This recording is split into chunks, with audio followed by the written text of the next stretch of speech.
to shape our future. We came to this world to reach the stars, to shape our future. We came to feel the music.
We came to feel the music.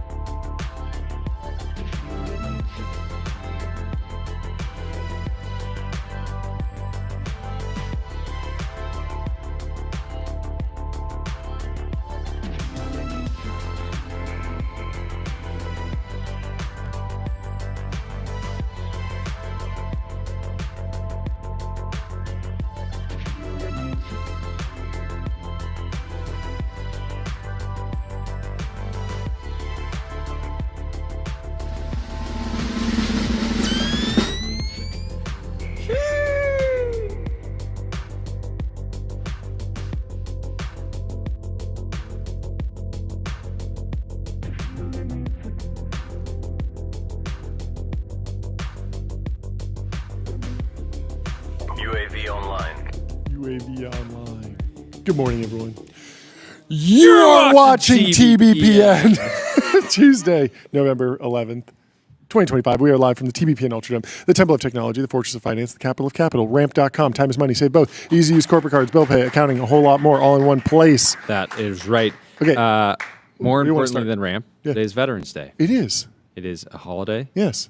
It is an important holiday. Yes. And we would like to say thank you to everyone that has served. Of course. Yes. Thank you to everyone who served.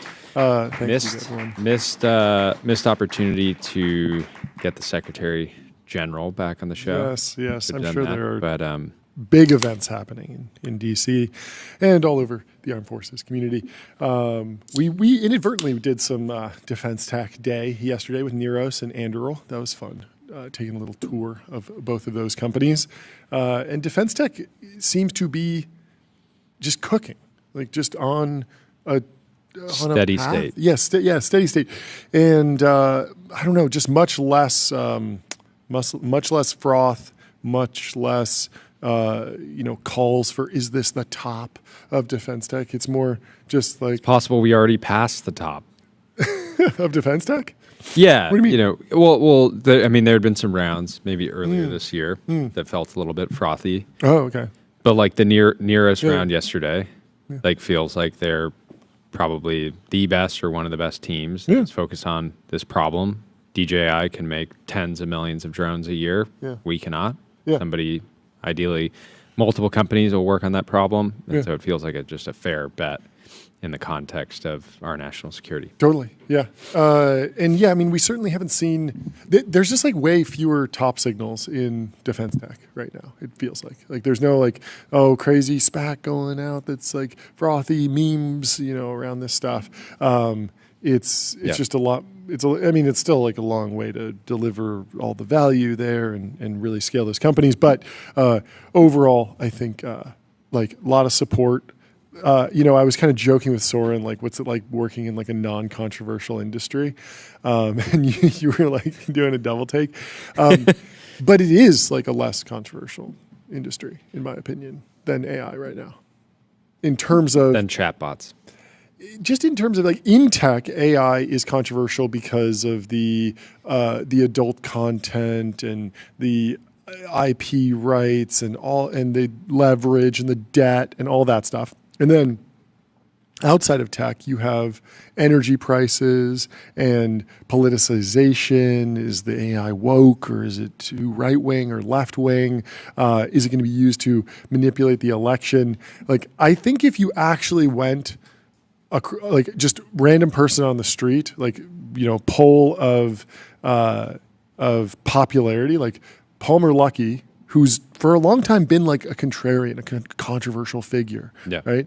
It feels like he would poll more popular than a Sam Altman or an AI lab director, or AI lab CEO, even though he's like building weapons, like the most controversial thing. I think part of it is like, how hard can you crush a Joe Rogan appearance? He did do well. Yeah. So maybe that's it. But just in general, it feels like the idea of like the American populace is not frustrated directly over weapons production right now. A little bit, but not as much as it used to be years ago. The idea of like working with the military is much less of a cornerstone issue, a hot debate, than it was 6 years ago, 8 years ago. And the conversation has moved on to job displacement, to energy production, to internet addiction, that type of stuff. Anyway, to restream.io. One live stream, 30 plus destinations, multi-stream, reach your audience wherever they are. I was noticing a pattern that everyone has 10-year AGI timelines right now. And it started, it started when Sam Altman put out that post, like superintelligence is just a few thousand days away. Yeah. And at the time, it was kind of odd because like when he wrote that post last year, everyone was like, AGI is 1 year away. AGI is 2 years away. It was like fast takeoff time. Like everyone was very excited. And then he came out and was like, it's a few thousand days away. And if you do the numbers, I think Tyler has the clock. How long is a few thousand days? 3,650 days. How many years is that? 10 years. 10. It's a decade. Puts us squarely in 2035, right?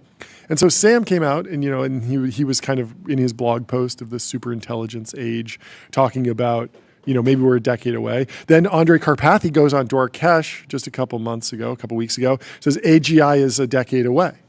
And then Dwarkesh posts this probability density of when AGI will be achieved. There's a chance that America does it. There's a chance that China does it. And the median, the 50th percentile was exactly 2035. Exactly 2035. Could have been could have been 2030, could have been 2040, could have been 2050, but it was 2035. Then, and that chart, that like very schizo chart that says periods when to make money. Have you seen this floating around on X? And it's like, it was created like, I guess about 100 years ago. People reference it anytime it like actually aligns to events, because it basically has years in which panics have occurred, years of good times, high prices, and time to sell stocks, and years of hard times, low prices, and a good time to buy stocks. And so it's basically like astrology for stock picking. Okay. Right? And what is it saying right now? 2035 is a year they're predicting is when a panic will occur. Ooh, interesting. Well, that certainly aligns with all these AGI timelines. There you go. The other one that we mentioned on the show yesterday was George Hotz, the founder of Comma, and generally regarded as like one of the sharpest hackers, computer scientists, AI developers. He was looking at the Tesla FSD data and projected that if the rate of improvement continues, you basically see a doubling in capability every year. You double it out. If the benchmark is how many interventions happen per 1,000 vehicle miles traveled, and you compare that to how many crashes happen when a human's at the wheel, he says Tesla's about 8 years away, which puts him like squarely in the 2035 camp, 2033, I guess, in his case. And then I was looking at Meter, and this one we'll have to debate a lot more, but Meter has been tracking AI's ability to complete long tasks. So they've and it's growing exponentially. It used to be like 6 seconds. Now it's like 2 hours. And, when you talk to anyone who's in the AI field, they'll tell you that the agents are getting more and more capable of handling longer time horizon tasks. The question is, I feel like humans don't have a time horizon. I feel like humans, they're just born and the goal is like survive, be fruitful, multiply, right? Yeah. And so I feel like if you're tracking the Meter data, you need to get out to like 30 years, like a full career, right? Like the prompt needs to be like, go make money. And then it just goes and becomes a lawyer and lives its full life and retires after a 35-year run. And of course, when you track out the doublings, in 2035, the Meter is projecting based on that log curve that log graph that AI will be able to have a time horizon in the decades. And so you would have it something similar to what a human would have. And so my read on the Meter data is that AGI 2035 again. It's maybe the messiest, the least like definitive. And all of these predictions have different methodologies. Some of them are extremely quantitative. Some of them I'm like really reading into. Some other people are just saying like it's a decade away specifically. But what's interesting is that it just feels like 10 years is this consensus right now, and there's much less diversity of opinion. There aren't that many people saying 2 years anymore. There aren't that many people saying 50 years anymore. Everyone's kind of saying 10 years. And I just wonder, like, let's put aside, like, let's try and accurately predict when this thing happens. And let's just analyze it from a psychological perspective. And like, what does it mean when the tech community all has a consensus of something that's a decade? Like a decade away could just be what people say when they don't know. Like, if you ask me when flying cars are going to happen, I'm going to say a decade. If you're going to say when quantum computing, that'll be a decade. Mars, that's a decade. It's easy. It's like, it's optimistic. It's when I say a decade, I'm not saying it's not going to happen, but I'm saying like, you're not going to be able to hold me to my bad take because you're not going to be able to clip this in 1 year and be like, he was wrong, right? Yeah, it is funny, the quote, most people overestimate what they can accomplish in 1 year and underestimate what they can do in 10 years. And in this situation, we're just like, we're estimating that we can just achieve AGI in 10 years. Somewhat. But a year is actually, so it's effectively like inverted. Yeah. And so, but the other weird thing that I was grappling with was like, when I personally feel like about AGI, like I'm convinced by these. Like I feel like AGI is 10 years away. And I don't feel like I'm like coping or doing some sort of like mental logic jumps or something. It's just like, if you actually forced me to put a prediction down, I probably would say about a decade. And I feel like I've been around there, been on the Kurzweil timelines. Maybe I'm 2045, more like Kurzweil, but still like a decade, 2 decades. Like I feel like it's real. I feel like I do believe it's going to happen. I don't feel like I'm like AGI never. I'm not in that camp. And so then I go to, well, like how should I actually be changing my behavior? Like if something big is coming in a decade, it feels like you should actually should not just be acting normally. But it feels like there's some sort of preference falsification going on. Like everyone's saying a decade. How many people are actually acting like it's a decade? Like what should you be doing in the intervening years if it's a decade away? Like, are you just supposed to like build technologies that are fun little dopamine rewards? Are you trying to like accumulate as much capital as possible before? I think, well, yeah. So when, I mean, who plans around 10 years at all, right? People tend to go for things that they want today. Yeah. In some ways, right? So if somebody like, let's say they're in their 20s. Yeah. They're like, I want to own a home. Yeah. By 2035. Yeah. They want that thing today, and so but they might understand. Okay, it's going to take some time to get there. Yeah. But actually making real changes in your life for this like impending scenario that's hard to predict entirely. Yeah. It's very, very difficult, and I don't know that any, it was maybe more popular earlier this year to joke about, the golden retriever maxing, right? Oh yeah. We would talk about this, right? But it feels like that dialogue has kind of changed. Mm-hmm. How so?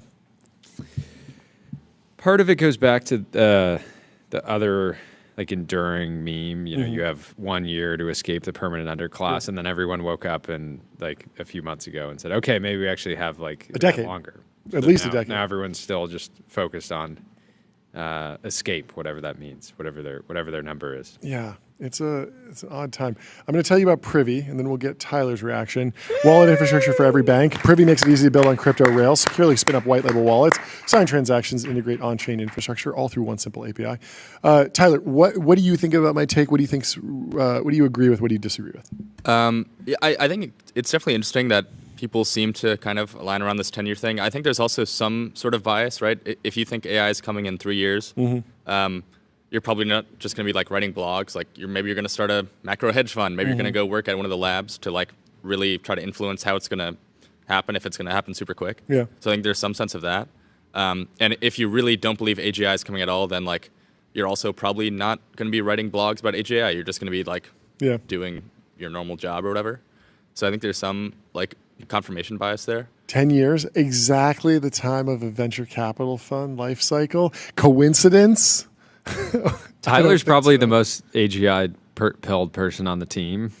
And so it's interesting that you kind of day-to-day act like everyone else on the team. Yeah. Yeah. What's me the question biggest your thing belief. that you've done? What's your biggest revealed preference? That's hard to say. Maybe just hanging out on the show. Yeah, just hanging out podcasting instead of going to university. He's just like, yeah, nothing matters. I guess. I mean, there's a podcast. little bit of that. Maybe AGI. And it's just hard because like in the intervening years, there's clearly like just incredibly like high leverage work to be done. It's so easy to pull forward like, okay, well, like the robots are going to be able to do X. So maybe you shouldn't spend the next 10 years doing X. But if in fact X is very valuable, then the next 10 years you can capture a ton of value as you leverage more and more technology right up into the point where you don't need to do it anymore because it's fully automated. Yeah, I think there's some sense of like, at least for me, it's like, okay, maybe I would have started some wrapper company or something like that. Yeah. But I'm more bullish on AI than I think most people are, to where I think that stuff is generally not super kind of long-term oriented. So maybe I think some sort of that kind of. Do you think we'll be podcasting in 2045? Yes. But I say yes because I think the podcast is to live. I agree. I think it might be around way past AGI. I mean, I don't know. I don't know. I think everybody wants to believe that. Like, I don't know. I have yet to see. I don't know that mining say, is going to be around forever. I don't think people mine for the love of the game. I don't think people go in the coal mine and mine, and they would do it if they didn't get paid. But I think people do play chess. Children for fun. yearn for the mine. And I think people podcast for fun. Children yearn for I the don't mine. think It'll they just be actually a real yearn for life the mines. game of Minecraft. Yeah, I mean, Minecraft for sure. Playing games for sure. That's actually sort of where my take landed. But imagine you have an army of robots and you just get to use a computer to control them to mine for minerals. Like that sounds like it could be pretty fun and fulfilling. Maybe. I don't know. That sounds like a loophole. I was talking about actually like swinging an axe in a mine shaft. Yes, maybe there will one day be an AI agent for mining. We've actually talked to some folks who are doing AI for mining. If you're mining value in your code base, get on Cognition, the makers of Devon, the AI software engineer. Crush your backlog with your personal AI engineering team. Where I landed at the end of this was talking about this clip of Alex Wang that's sort of going viral. People are dunking on it because he recommends that kids learn to vibe code, and I just disagree with the haters. Like I think the haters are wrong on this one. And I was thinking about like, well, I have a kid. Like, would I teach him to vibe code? And I was playing with Legos last night. I was assembling Legos, and from what I've done vibe coding and what I've done Legos, I'm like, this is going to be very fun. And this is going to be an activity that we do together. And I'm super in agreement that I think learning to vibe code is good. What do you think, Tom? I think like the point of view of like the people hating were that like, oh, your 13-year-old should be like making B2B SaaS, which is like not that's different than saying they should be vibe coding, because vibe coding is just like, it's like basically playing a video game, or it's like making a Minecraft mod or something. That's like seems totally fine. Yeah, some of the criticism was like, you should just be doing really hard things.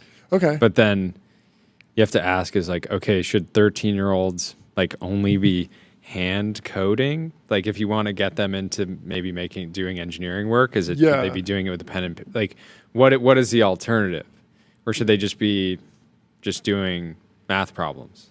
Or studying physics. I had some sort of advanced Lego thing, robotics thing that you could actually write software for and kind of make it drive in circles, or you could program it to drive in a figure eight. Yeah, and that was really fun as a kid. When I was 13, I was working on little iPhone apps. Yeah. And knowing the vibe coding tools that are available today, I would have been able to make way more progress. I would have had a lot more fun. Yeah. It would have been like having an expert like software engineer sitting next to me, kind of like pair programming, right? Yeah. And so I'm on your side. I think people generally just don't like Alex because he's been wildly successful, and people want to try to. He's basically the youngest, most successful person in the world, which invites a lot of criticism. Yeah.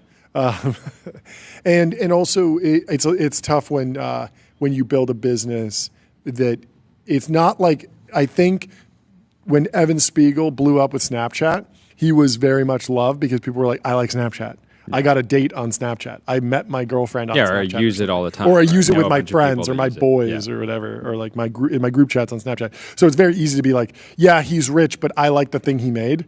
Whereas with Alex Wang, it's like, yeah, he's rich and I have no idea what the thing I don't interact with it at all. And so it's a lot harder.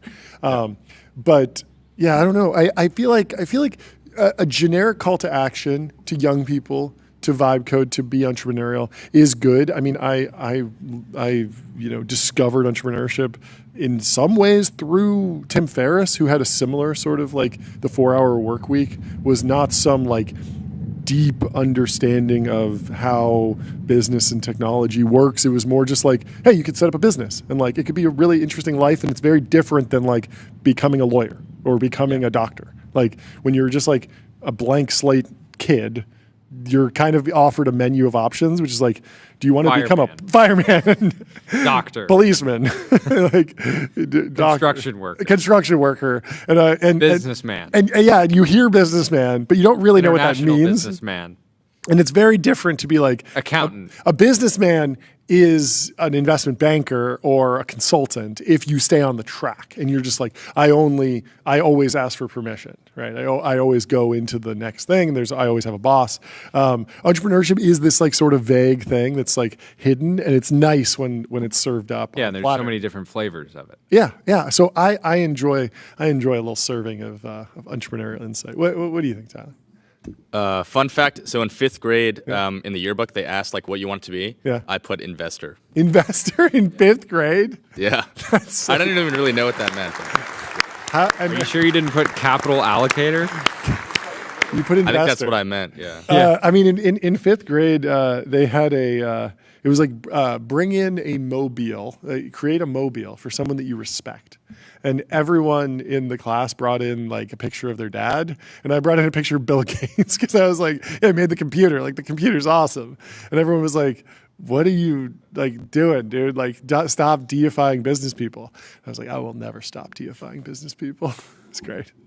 It's Ever since the 5th grade, I knew I wanted to get into asset management. Love it. I love it. Well, speaking of asset management, Masayoshi Son is back in the news. SoftBank's big profits jump this quarter came from OpenAI's increased valuation that SoftBank lifted higher by buying shares from employees and selling them at a higher price. And so there is a question about, is this too circular? It's unclear if SoftBank was really the price setter on this deal, but Just Dario is certainly... Dario is saying SoftBank books a capital gain on an investment it hasn't paid for and recorded in its assets yet.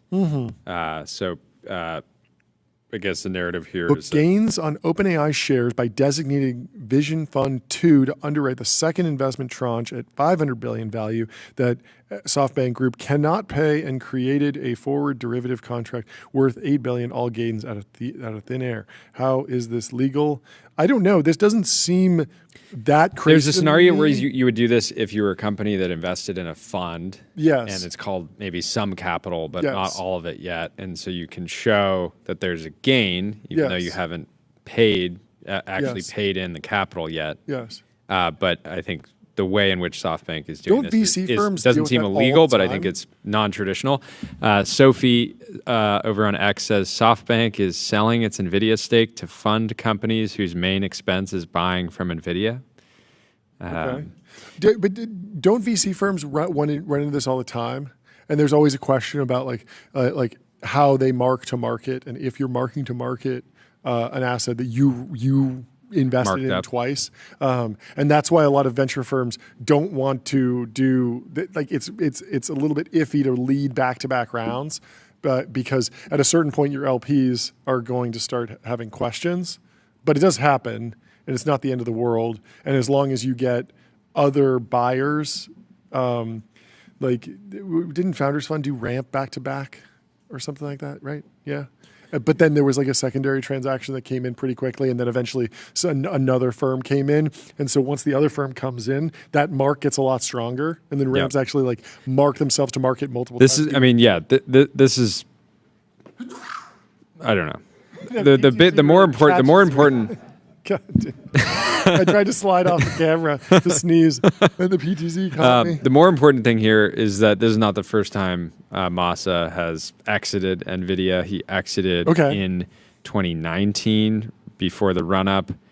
He was then NVIDIA's largest shareholder, and he had a 5% stake in the company that he sold for $3.6 billion, and it would now be worth over $200 billion. So this was ultimately one of the bigger how much misses did he wind of up his career. investing totally? Because he must have made money overall. How much has I don't know. I don't know exactly when he actually bought back in. NVIDIA. Yeah, because if this was all from that initial slug, I feel like this $5 billion could be on a basis of like 500 mil. Or something. It's still relatively small for the size of SoftBank. But that's cooking. Let me tell you about Figma. Think bigger, build faster. Figma helps design and development teams build great products together. Let's see. SoftBank sells its entire stake in NVIDIA for $5.83 billion. Quantian says, no, they expect one of us in the wreckage, brother. Have we started the fire? Why? I don't understand how this links to what's happening here. Why? Who's in the fire? Like, how is this? I don't understand this meme. Do you understand this? I just like the line, they expect one of us in the wreckage, brother. Yeah, it's funny because it's from The Dark Knight Rises, right? But like selling NVIDIA selling your stake in NVIDIA, like, are people mad about this because they think NVIDIA is going to rip further? Or selling your stake in NVIDIA to actually buy shares in a company that you've already marked you're showing a gain on in the last quarter. Yeah. So basically, SoftBank is booking profits.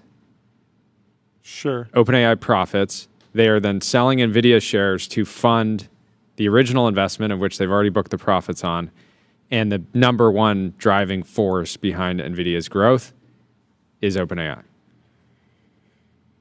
Yeah. Huh. Is that true? I mean, how big is OpenAI as a customer of NVIDIA? I mean, yeah, it's probably the biggest, but I mean, the rest of the hyperscalers are still buying a ton of NVIDIA, right? I don't know. I mean, I would say like indirectly they're a big customer, but like obviously they're not. It's not like they're funding the data centers. Yeah.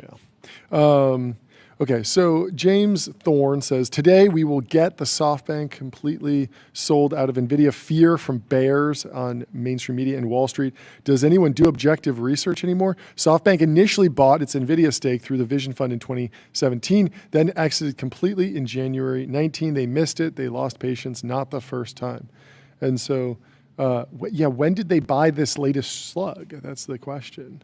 SoftBank sold 32 million shares of NVIDIA in October, also sold part of its stake in T-Mobile for $9 billion. It's not the first time they've cashed out of the chip maker. That's a funny way to put it. Despite the sale, SoftBank remains tied to NVIDIA through its other ventures. Yeah, that makes sense. Anyway, let me tell you about Vanta. Automate compliance, manage risk, improve trust with AI. Vanta helps you get compliant fast, and they don't stop there.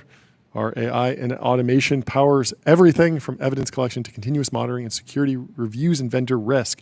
Warren Buffett says he's going quiet. The world's most famous investor warns against corporate greed as he prepares to hand over the reins of Berkshire Hathaway. There are a bunch of interesting posts, but there's also a story in the Financial Times. I don't think it hit the paper edition yet, but we can read through some of this. Paper edition always lagging. It lags 3 to 4 days. So Warren Buffett has told Berkshire Hathaway shareholders that he is going quiet, quote unquote, as the world's most famous investor draws a line under a career that has shaped corporate America and Wall Street over the past 6 decades. As the British would say, I'm going quiet, sort of, Buffett wrote in a letter published Monday. The 95-year-old will step back from day-to-day responsibilities at Berkshire at the end of this year when he retires from his role as chief executive. Greg Abel, of course, is coming in. Investors have long seen Buffett, often called the Oracle of Omaha, as a corporate folk hero, interspersing guidance on his portfolio company's performance with life and business advice. His frank manner with shareholders, both his annual letters and his marathon question and answer sessions during the annual meetings in Omaha has been a hallmark of his tenure. Buffett's letter to shareholders on Monday took the same tone, with warnings about corporate greed interlaced with calls for kindness. He noted, for instance, that requirements for executive compensation disclosures backfired as business chiefs engaged in a race to earn more than rivals. What often bothers very wealthy CEOs, they are human after all, is that other CEOs are getting even richer, Buffett said. Envy and greed walk hand in hand. Interesting. Buffett added that Berkshire should try to avoid future CEOs who are looking to retire at 65 or who want to become look at me rich or initiate a dynasty. Look at me rich. What an interesting turn of phrase. Yeah, it's very notable that Buffett has never been photographed doing a money spread, wearing Balenciaga, Rick Owens. Does he have any Chrome Hearts? Probably no Chrome Heart. He's never been photographed with Chrome Hearts on. It is cool. He's going to continue to do his thanks a letter every Thanksgiving. I love that. I thought that was Thanksgiving, of course, one of the most underrated holidays. Yeah. So he took the pledge to give away his wealth, and so it's going to be a pretty big changing of the guard, and that's going to have a pretty significant. The thing I'm looking impact. forward to seeing is how many what the attendance will be like in the shareholder meeting next year. Mm-hmm. Like, is the draw Buffett, or is it its own brand? community? Yeah, exactly. Yeah. My expectation is that they will retain a huge amount of people because Yeah. it's people that have been going every single year for a long time. Totally. And it's just like a kind of a meetup for people that have probably that have spent probably decades, at least some of them decades, visiting and being a part of it. So Yeah, I also wonder, like, to what degree can Greg Abel like actually pick up the torch? Because there's that interesting stat that, like, if you go back 30 years ago when Buffett was 65, I don't think he was close to the richest man in the world. He compounded a ton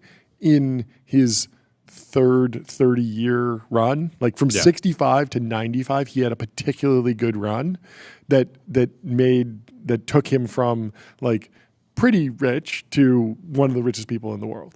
And so it would be very interesting to see, like, Greg Abel, what if he really goes on a run for 30 years and is just executing.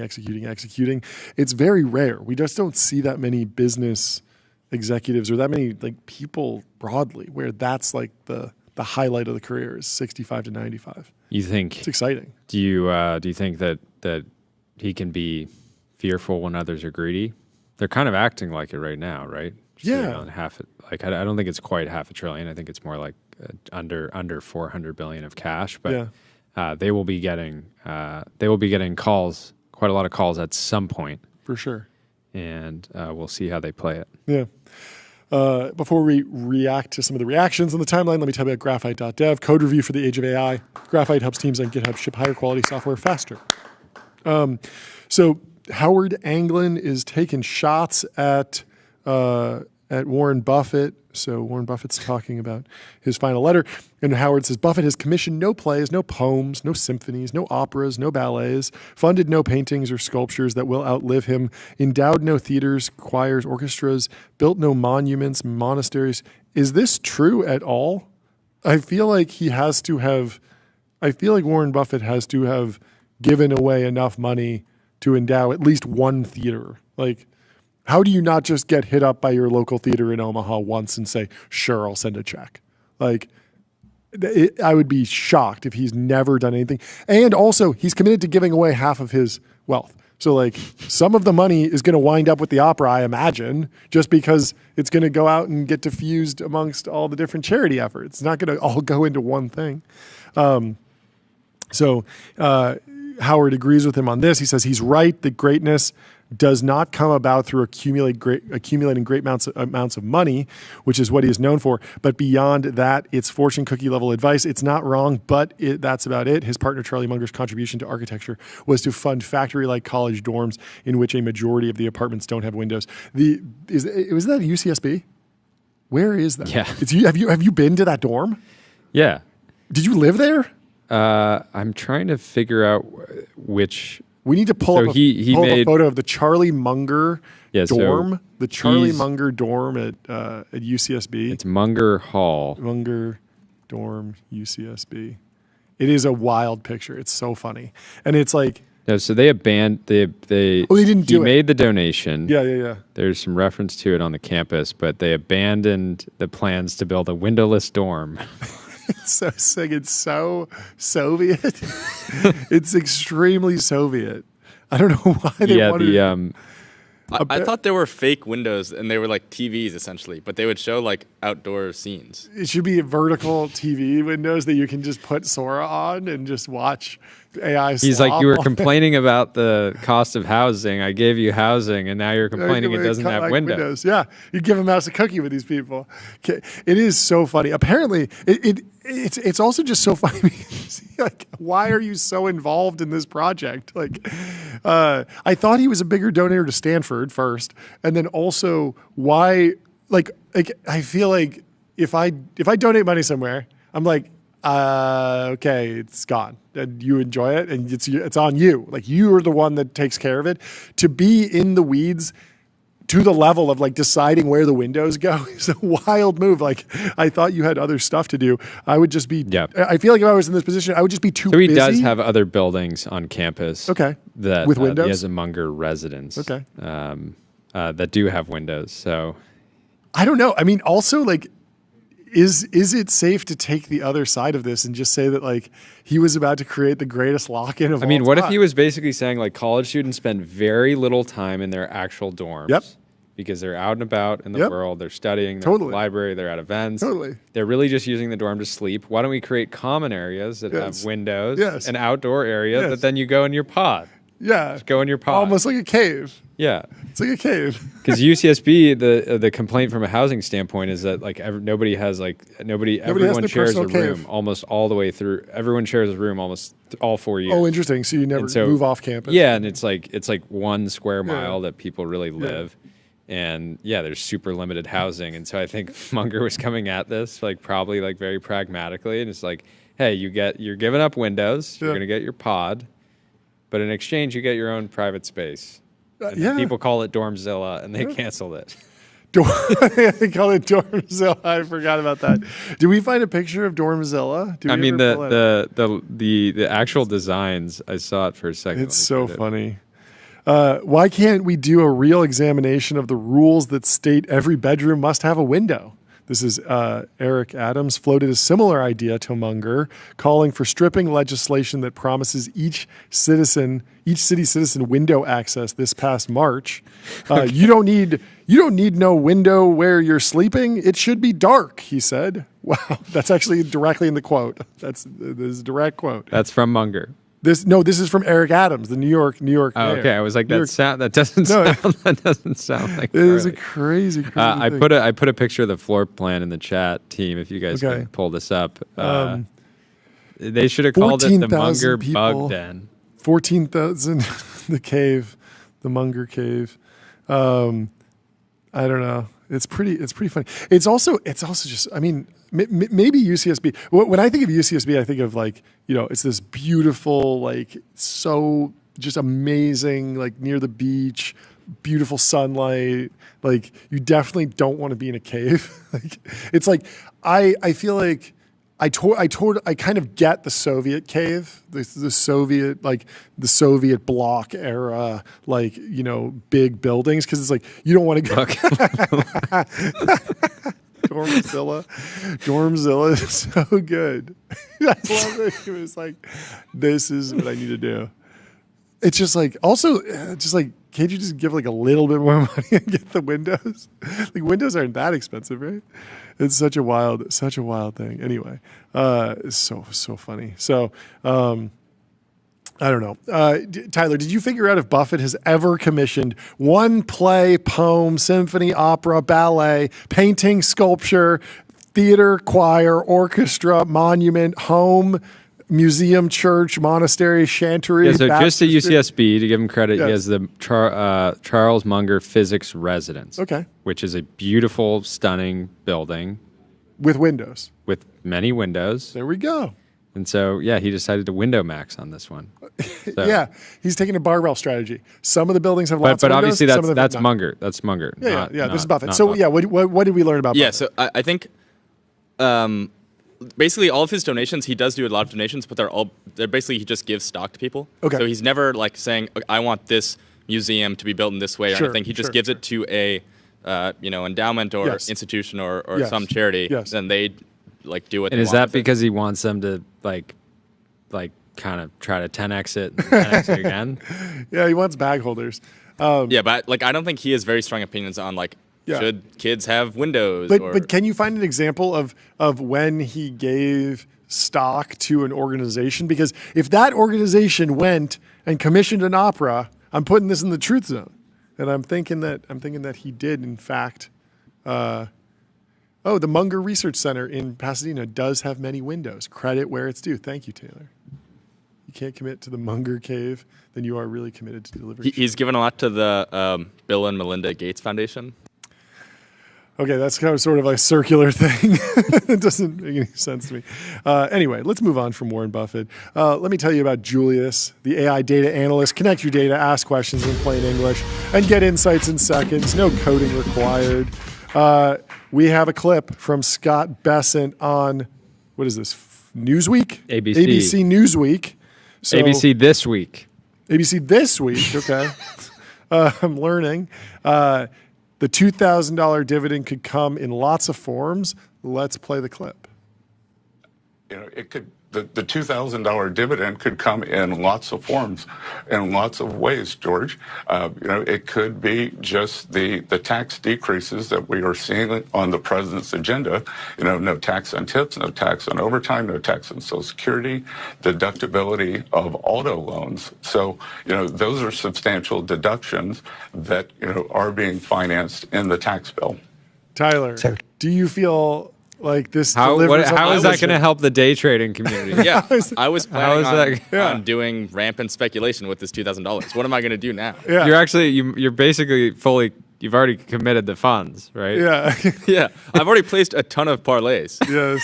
So, what am I supposed to do What now? am I supposed to do? I can't pay my parlay bill with a tax decrease on auto loans. Yeah, you're not looking for passive income. You're looking for massive income. Bro, Yes. I'm looking for massive income. I'm looking for generative media on a platform for developers. I'm looking for Fall, the world's best generative image, video, and audio models all in one place. Develop and fine-tune models with serverless GPUs and on-demand clusters. Doomer says they should put a button on the IRS website that allows you to either receive the $200 stimmy check, or if you press the button, you have a 50-50 chance of getting either $4,000 or zero. I really think a lot of people would press that button. Absolutely wild. Certified Bangers. X now has an account called @Bangers, and it is an account that highlights the best bangers. They're testing something new, Certified Bangers. We want to recognize the very best posts that move the timeline, ranked by authentic interactions. If your post is featured, you will get a certified banger badge on your profile for the month. Here are the top 5 bangers for October. Very cool concept. Very similar to a project that Jordy sort of incubated about 12 months ago, almost a year ago. Yeah, it must have been at the January. beginning of this year. It was during the fires. I remember they were ripping. It was called Banger Archive, and Jordy would go and screenshot a post that had done very, very well and resurface it, and the findings were shocking. Do you want to break down what you learned from that project? If you take any post that had gotten like a minimum of 3,000 likes and you just screenshotted it and then posted the screenshot and said banger, it would immediately get usually more likes than the original post. It was crazy. There were some posts that had, I screenshotted them, they had like maybe 20,000 likes, and then I posted on there to get like 150,000 likes. It's like millions of views. And some of it is like there's a timelessness, and there's just like it's just high quality content is high quality content. There's certain sentences that just are always funny. They're just always funny. Some of them get funnier. Some of them did fall off. Some of them would flop, even though they were a banger previously. There were a bunch of interesting findings from the Banger Archive project, including at least one person that got mad, very mad. They were like, "You could have just reposted it." Exactly, and the issue is it doesn't archive it then, because if they delete it, then it doesn't stay. But they want the right to delete. So I understand where they're coming from. Bangers on X is Bobby in the chat says, "Don't care about a." Donald Boat says, "Don't care about a badge. They should come to your house and tattoo it on your body." Yeah, having a badge for a month is. Yeah, I don't know. It's cool. I think it's interesting because it's also. I mean, so looking at the posts that they have here, they're just kind of random. Yes. So we were debating this. So first off, I think what is interesting about this is that it's not a new functionality in the X app.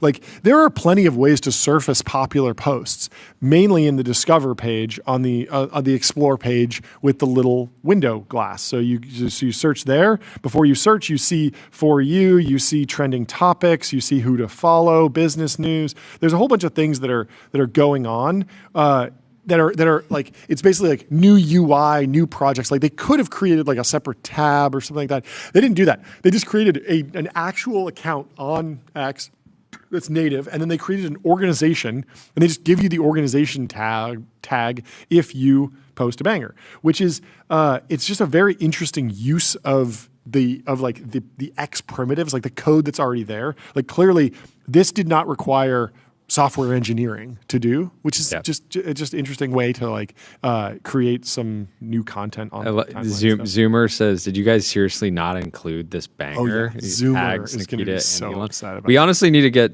Zoomer on the show. I invited him because he's got some truly wild takes. He has. He's got to put him into he's been on a roller video coaster format. He's been on a roller coaster for sure. But yes, so we were debating: is the Bangers account going to be Teapot, Tech, Twitter, venture capital related stuff? Will you see Naval in there? Will you see Marky Andreessen, Growing Daniel, Rune posts?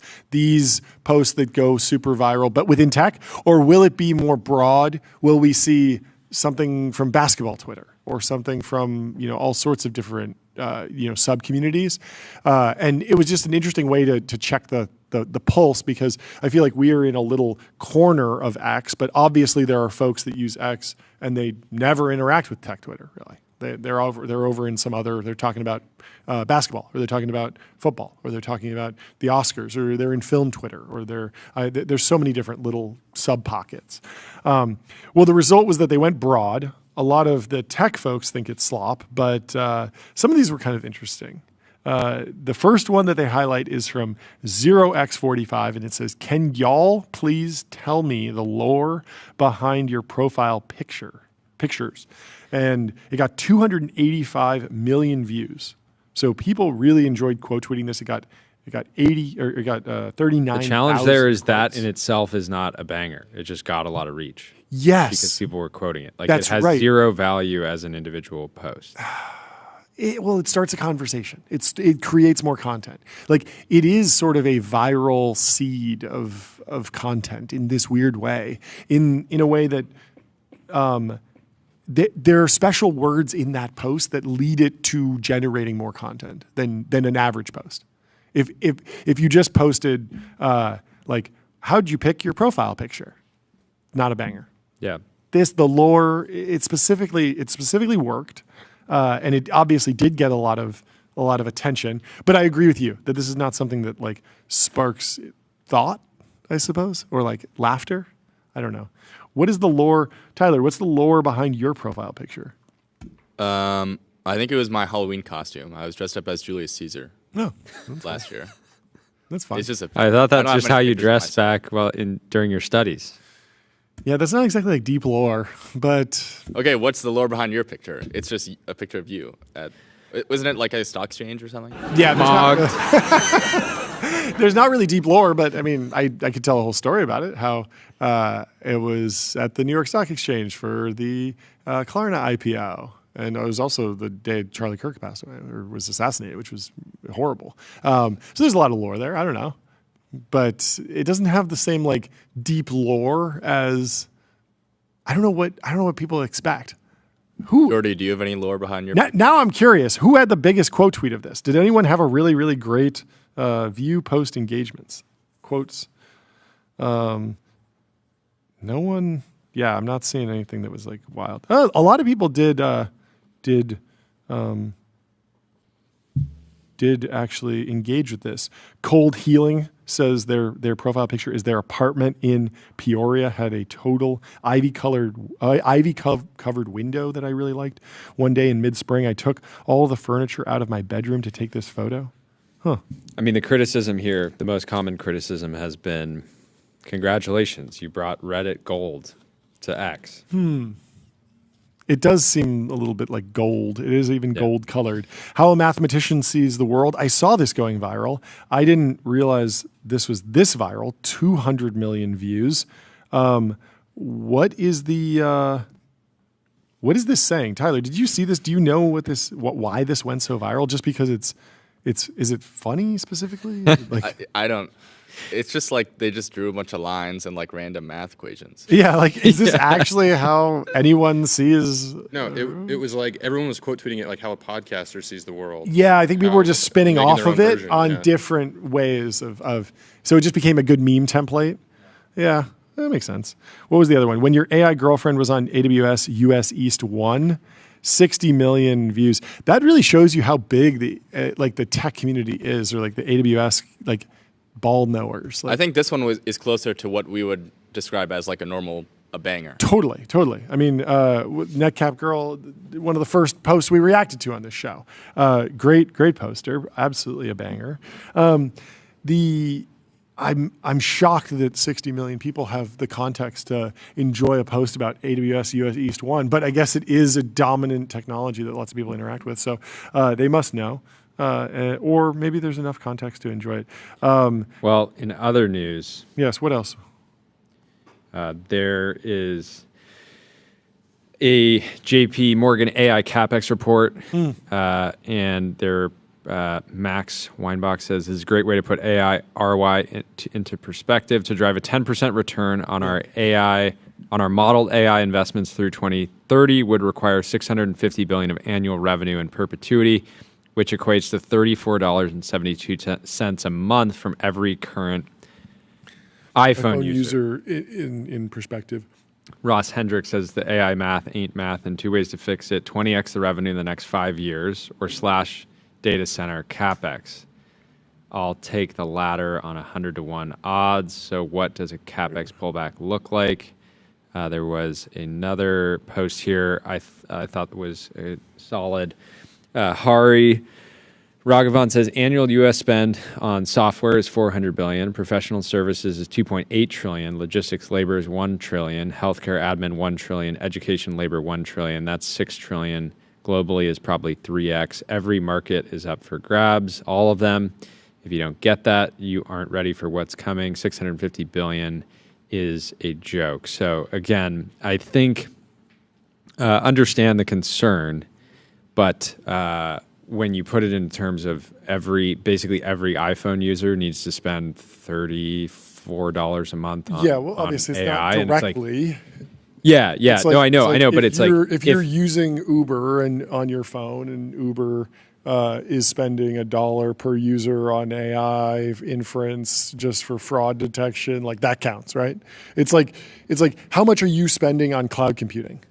Like cloud computing is a huge market, but you don't think about it as like, oh yeah, everyone spends my household cloud budget. Exactly. It's like, no, there are some customers, some companies that spend billions and billions of dollars on cloud hosting, and then you interact with services all over the place. Yeah. And the broad cloud computing market is just bigger than the AI market right now, and will be for a long time. When you look at the AI CapEx numbers, they're all smaller than just the traditional CapEx numbers. Like the actual just building of a normal data center is still higher than building of an AI data center. And that's because they're actually monetizing cloud computing very effectively. Because everyone needs a database for something or other, or a web hosting platform, something like that. Everyone needs Turbo Puffer, search every byte, serverless vector and full text search built from first principles on object storage, fast, 10x cheaper, and extremely scalable. Where else did you want to skip ahead a little bit, or you want to go back to the AI CapEx build out? It is very odd to put it in those terms. I remember someone putting Bitcoin in the same terms to me when Bitcoin was at like 10K or something, and he was like, look, the math is like, in order to have like a stable price at like the 100K price targets that people are talking about, you would have to have, billions and billions flowing in every day and stuff. And it's like, and somehow that just wound up happening. And I remember being very convinced by this, by saying like, yeah, that doesn't make any sense. Like, how could it possibly become an investment vehicle that is constantly seeing so much demand that it can justify such a huge price? And yet, like, it just did, because it just worked its way into like every single person's pension fund, and like every single person's ETFs like have a little bit of Bitcoin in them. And like, and you stayed long even if you thought that that scenario was crazy, because you were like, well, I should have some exposure if it's at all within the realm of possibility. Yeah, exactly. There were more reasons to like stay long than actually dip out. The most interesting point from the semi-analysis segment yesterday was this. Did you pick up on when he mentioned the Tyler's standing up. Tyler's rocking the standing desk today. Give us a review. How is it feeling? You haven't been standing the whole time. You've been sitting down. You need a I standing like to desk move now. around. Yeah, You I like to to move stand up, sit down. Yeah. Well, we need to get you one of the taller chairs. But there was in the semi-analysis interview yesterday, our guest was talking about this idea of putting an H100 index on the stock market. That was like something he kind of alluded to, and I feel like that would be pretty crazy. And I don't even know how mechanically that would work. But like, if all of a sudden, Just treating it like a commodity. yeah, but actually taking something from currently it lives on the balance sheets of neo clouds and hyperscalers, and actually taking a product and just like making it a commodity that you can just invest in directly is not really like, I don't think it's very simple. I think it actually is a complex process, but it certainly would potentially generate a ton more liquidity. Like there would just be a lot more investment dollars flowing in if there was like a way to like directly get in on the AI trade by just investing in like the underlying AI assets. CapEx trade is betting on AI, and then we need other people betting on the AI CapEx. Yeah, trade. I don't know. I mean, like, Derivative bets. John, so you're saying we're going higher? I mean, that's certainly what semi-analysis was saying, and it certainly it just feels like it was foolish to it is foolish, or it was foolish to sound the alarm bells around the idea of like debt being used at all. It's like debt is fine. Debt is good. The question is just like, are we actually over levered? There's not like, so when I look at like, oh, Meta has like 4 billion of debt for this one little side project thing, I'm like, that's still a very stable business. Like that's not like, oh, they're super indebted. Like how are they going to pay their debts? Like there's just a wild continuum on like how much leverage is in the system, what that leads to in terms of like risk. We're at a turning point where we might be going really heavy levered. We might be bringing in more ETF Government money. guarantees. I don't even know if there's a neocloud in the S&P 500 yet. Like that is an interesting break point, because once you're in the S&P 500, there is way more liquidity because there are funds, ETFs, that just buy the S&P 500. And so once you're in the S&P 500, you sort of have like price support. You have extra investors that are like lining up and they're like, I'm riding with you no matter what, as long as you're in the S&P 500. Yeah, I mean, it's notable that Oracle has fully round-tripped from before the OpenAI announcement. So leading up to the OpenAI announcement, they were at $241 a share. They're now at $235 a share. Yeah. And so the market is no longer giving them credit for the OpenAI deal. That is interesting. Yeah. Nebius is down 10% in the last 5 days. CoreWeave is down 25% in the last 5 days. And Iron is down 17% in the last 5 days. So jitters, to say the least. Microsoft can't power all of its AI chips, says CEO Satya Nadella. This is from Zero Hedge. I don't know if you want to read through a little bit of this, but yeah, the thing that was notable here is CoreWeave on their earnings call yesterday CoreWeave was saying that they aren't power constrained. That's not their problem. What are they constrained by? I mean, they had a weaker forecast, which is part of why it's traded down dramatically today. But again, they grew revenue 2x. And they still traded down pretty dramatically. So there's more data center news from Joe Weisenthal. But first, let me tell you about Google AI Studio. Create an AI-powered app faster than ever. Get started. Gemini understands the capabilities you need and automatically wires up the right models and APIs for you. Get started at ai.studio/build. Joe Weisenthal is excerpting a Bloomberg News article that says, 2 of the world's biggest data center developers have projects in NVIDIA's hometown that may sit empty for years because the local utility isn't ready to supply electricity. In Santa Clara, California, where the world's biggest supplier of artificial intelligence chips is based, Digital Realty Trust applied in 2019 to build a data center. Roughly 6 years later, the development remains an empty shell awaiting energization. Stack Infrastructure, which was acquired earlier this year by Blue Owl Capital, has a nearby 48 megawatt project that's also vacant. While the city-owned utility Silicon Valley Power struggles to upgrade its capacity. 48 megawatts. What are we doing here? That seems like that's child's play. The data center for ants. That should be child's play, but they're not able to do it. What's going on? Byron Dieter was responding to Elon Musk's post saying Elon was agreeing that every AI application startup is likely to be crushed by rapid expansion of foundational model providers. Byron said, I don't buy it at all. No chance that 4 companies deliver all software value in the future, especially as the software TAM is growing 10x to include a labor component.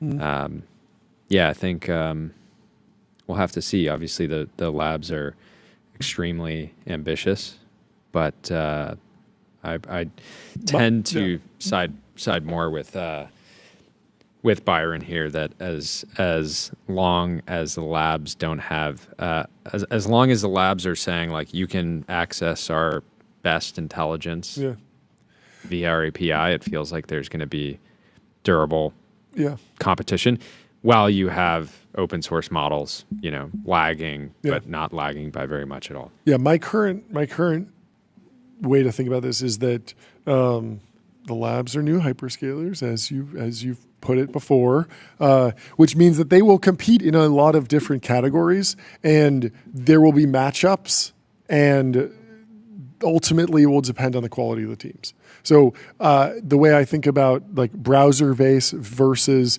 AWS's competitor is like, well, if Paul at Browserbase goes up against the AWS project manager and works harder and is more creative and marshals capital and does the right deals and partners with the 1Password team, for example, he can create a sustainable business. Sometimes that might be a duopoly. Sometimes that might be total victory.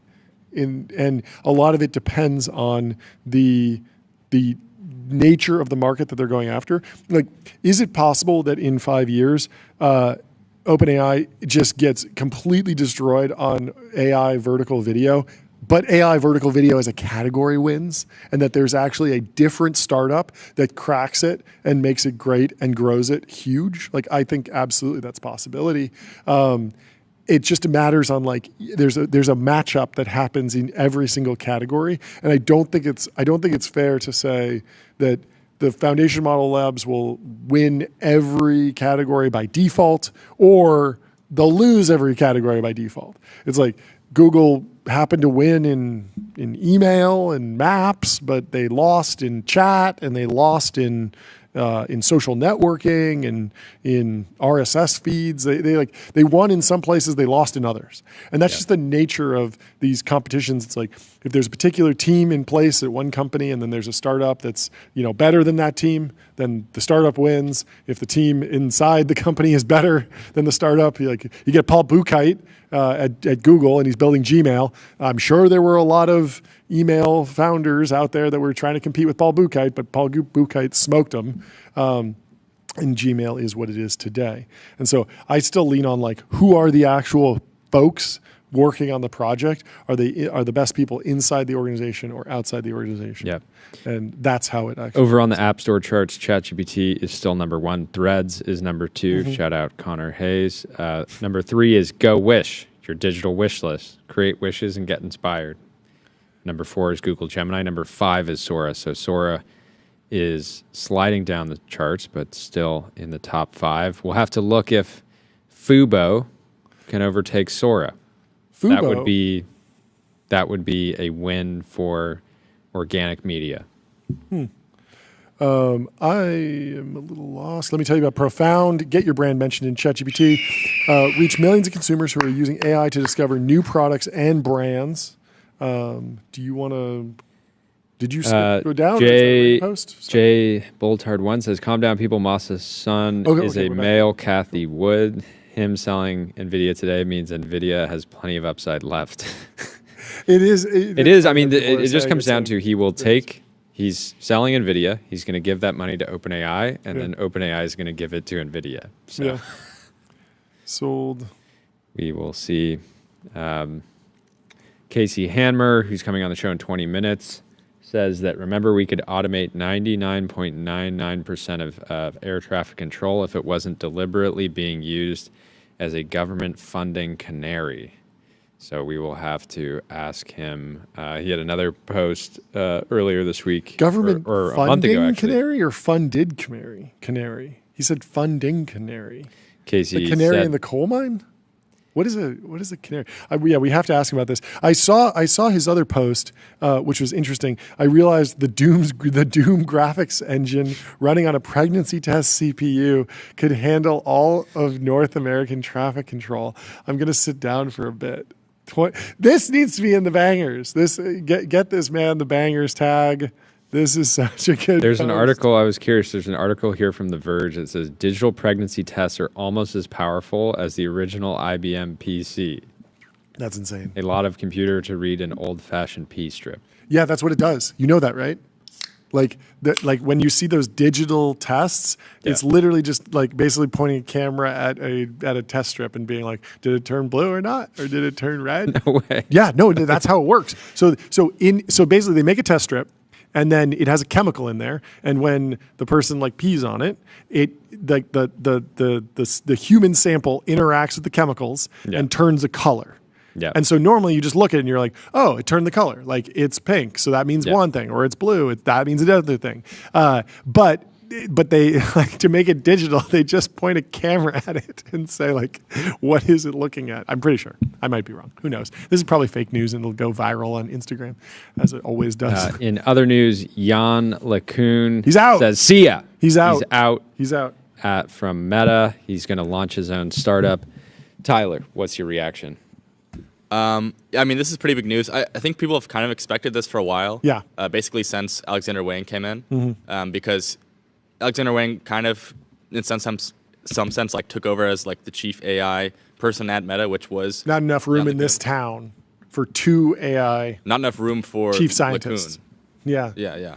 Not enough room in this town for two chief AI scientists. Yeah, and so Jan is like very goated AI researcher. Yes. He's been in the game for like super long. Yes. I think probably his most famous paper is like Le Net, which is like the original convolutional paper. Lynette? The net? Well, I don't Did think he it was name actually it called after that. himself? I think that's what people call it. I don't know what the actual paper is named. That's awesome. That's like it's like AlexNet. Yeah. It's of like not course. actually called Alex. Yeah. But yeah, it was like the OG convolutional neural that's network cool. paper, and then that kind of basically led into deep learning. Yeah.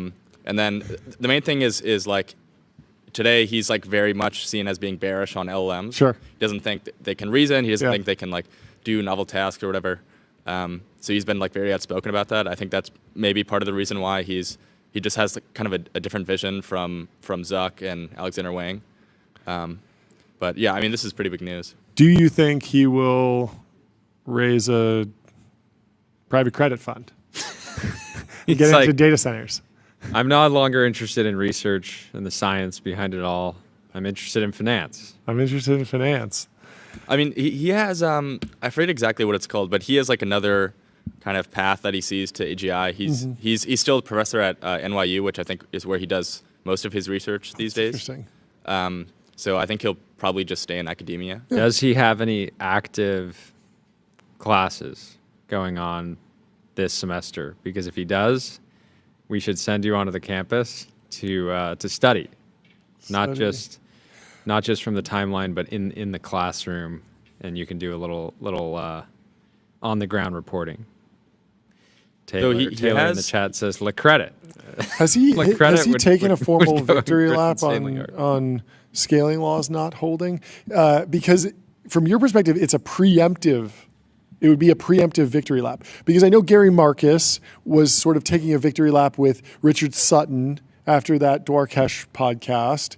And then Andre Karpathy sort of like confirmed that it might be a little bit harder to scale up the current paradigm. Yeah, I mean, I don't think anyone is saying like scaling up is going to get easier, right? You just need bigger data centers. You need to like spend way more money. I think I don't think today you can just say that like pre-training is dead though. That's like definitely not true. Isn't that sort of Jan LeCun's take though, or Richard Sutton's take? Or I think Jan LeCun is generally against all LLMs. And he's not just saying that like LLMs were very promising and then they kind of fizzled out. I think he's kind of always been against LLMs as a way to AGI. Yeah. I think it would definitely be preemptive to say that he was like correct though. Yeah. Okay. Don't want to cut you off, Tyler, but this is more important. OTP in the chat says Buffett is low-key a huge boxing fan, and I know at least one gym around his state that he has at least had a hand in funding. Oh. And I looked it up, and he's a huge fan of Terrence Crawford, the boxer, and he will go watch. He'll go see the fights, and he likes the cheap seats because he can see he has a better. He feels like he has a better angle. That's interesting. I like that. I did not know. So he's a patron of combat. We're not ready to say he's a patron of the arts, but in some way this is martial. This is kind of somewhat of a martial art. Never talk down on Warren Buffett. This guy's amazing. Loves McDonald's. Loves boxing apparently. Loves allocating capital efficiently. You know, he stays in his lane. It's great. Do we have an update from Brian Johnson? He came back from his trip. He was on psychedelics. I feel like I'm expecting him to fall in love with at least one fast food restaurant. I want him to flip around on at least one and say, okay, yeah, I'm an In-N-Out guy now. He's been quiet. I do wonder if he'll update on anything or if he's just like so powered through that it just will not affect him at all. Because like he was kind of framing it as like this is like a big deal. It seems like he got through it just super fine. I saw a very viral post of somebody saying, I don't think it's a good thing that billionaires can talk about taking Schedule I drugs publicly with no repercussions. It did seem that he was doing it like this seems like still such a gray area where you can get it prescribed by a doctor, but it's still Schedule I. He posted an update on his experience. He also talked more about why he says there's potential. It's potentially a longevity therapy for psilocybin expands lifespan in mice. It can reduce inflation markers tied to aging. It can increase brain entropy, breaks rigid patterns, and boosts long-term cognition and flexibility. And I don't know. I kind of agree with that person who is saying like they shouldn't be able to talk about it publicly. I feel like he should have a disclaimer or something because there's people. He has such a huge audience that there's going to be some people that just look at what he did and just run straight into in the early podcast era. Yeah, you had Tim Ferriss. Yeah, who to his credit was like doing work on himself. Yeah, and would share what he was doing. Yeah. But he would talk about doing things like Ibogaine, which is like a super powerful psychedelic. Yeah. And he wasn't directly saying, hey, I think you should go take this. But when hundreds of thousands of people like follow Tim for health advice, it sort of is like an indirect, it's somewhat of an endorsement, even if it's not directly. So. No. I mean, I 100% think some people will see this and be like, oh, looks like he had a good experience. Let me jump straight to exactly his protocol, which is clearly not accessible for the average person. Like, he has been building up a tolerance to this particular chemical for probably a decade. And so it's going to hit him very differently than it will someone who's not in the same place. We were joking yesterday about like, if he wanted to like really challenge himself, he would have been at like a crowded concert or something. And there are going to be people that see this post and wind up actually doing that and wind up in a very, very rough spot. I feel like there should be a little more disclaimers on this. Like, hey, I'm running a crazy experiment on myself. Like, do not try this at home. He needs it's the you ever watch Jackass back in the day? Remember, it opened every episode opened with like do not. These are stunt professionals. Like they do this professionally. Like, yes, they just look like random guys, but like behind the camera, there is a huge team. stuntmen. They are stuntmen. Like, and even that was They're still stunting. like, okay, kids were like, trying to jump their skateboards down too many stairs and getting hurt. But it wasn't like that bad, but there was still like a do not try this at home. I did see some people responding and saying, I took a similar dose to this and it basically ruined my year. Yeah, it was terrible. It took me, months and months to recover. So. Yeah, I would say stay off Powerful the stuff. psychedelics, stay on Linear, because Linear is a purpose-built tool for planning and building products. Meet the system for modern software development, streamline issues, projects, and product roadmaps. That's where you want to be. You want to be locked in Linear. Yeah, I do. Knocked out. I have joked in the past. It's like, are psychedelics going to fix your life, or just doing the tasks that you've been avoiding? Is that going to make you feel relief? Yes. Is that going to make you feel better about your life? It's like that meme of like the anime ninja. If you're tired, do it tired. If you're sober, do it sober. Right? Just do it. John Coogan.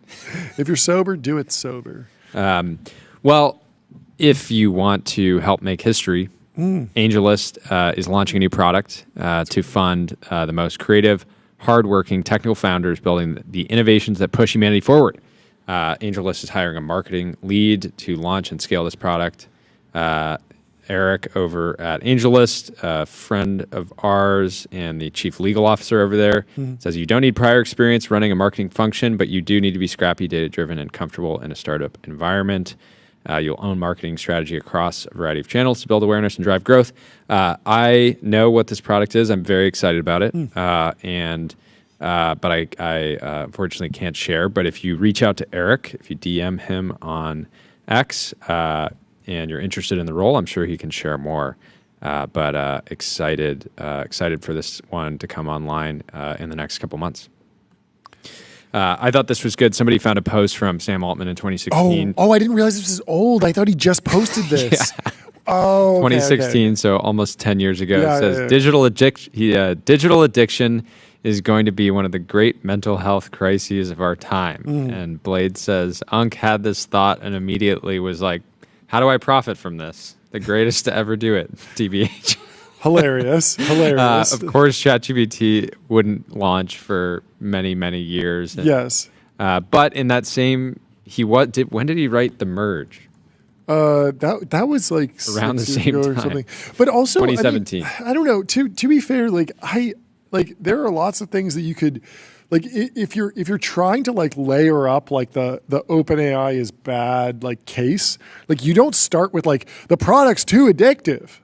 Like, I don't think that's the claim. The claim is like it uses too much water, or it like one shots people, or it does erotica, or it's like AI slop. But very few people are saying like, oh yeah, people are on their phones too much, and it's because of OpenAI now. People are like, people are on their phones too much, but it's because of Instagram, and it's because of like social media. Actually, not the AI. It's because chat of apps. Sora.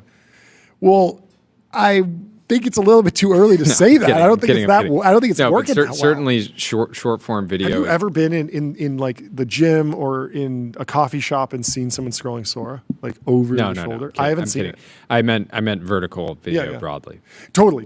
Which is, I guess, like a good take here. Which is like, how do I profit from this? I got to make an AI version of it. That's probably like more of what they were thinking. But in terms of actually profiting on like digital addiction, it doesn't seem like it's going very well. Yeah, 4.0 seems to be bit. Extremely addictive. Yeah, so much so for a very small amount of people, like absolutely. Yeah, for sure. Yeah, and we don't know how many people. Yeah, you know what else is addictive? Doing your sales tax with Numeral, putting your sales tax on autopilot. Spend less than 5 minutes per month on sales tax compliance. I'm also addicted to the Financial Times. The Financial Times has coverage of Sequoia Capital and what's going on with Roelof Botha out. Both of these top lieutenants pushed Roelof out. That's what they say. Leadership duo prepare to chart a new course at Sequoia after ousting of Imperial Botha.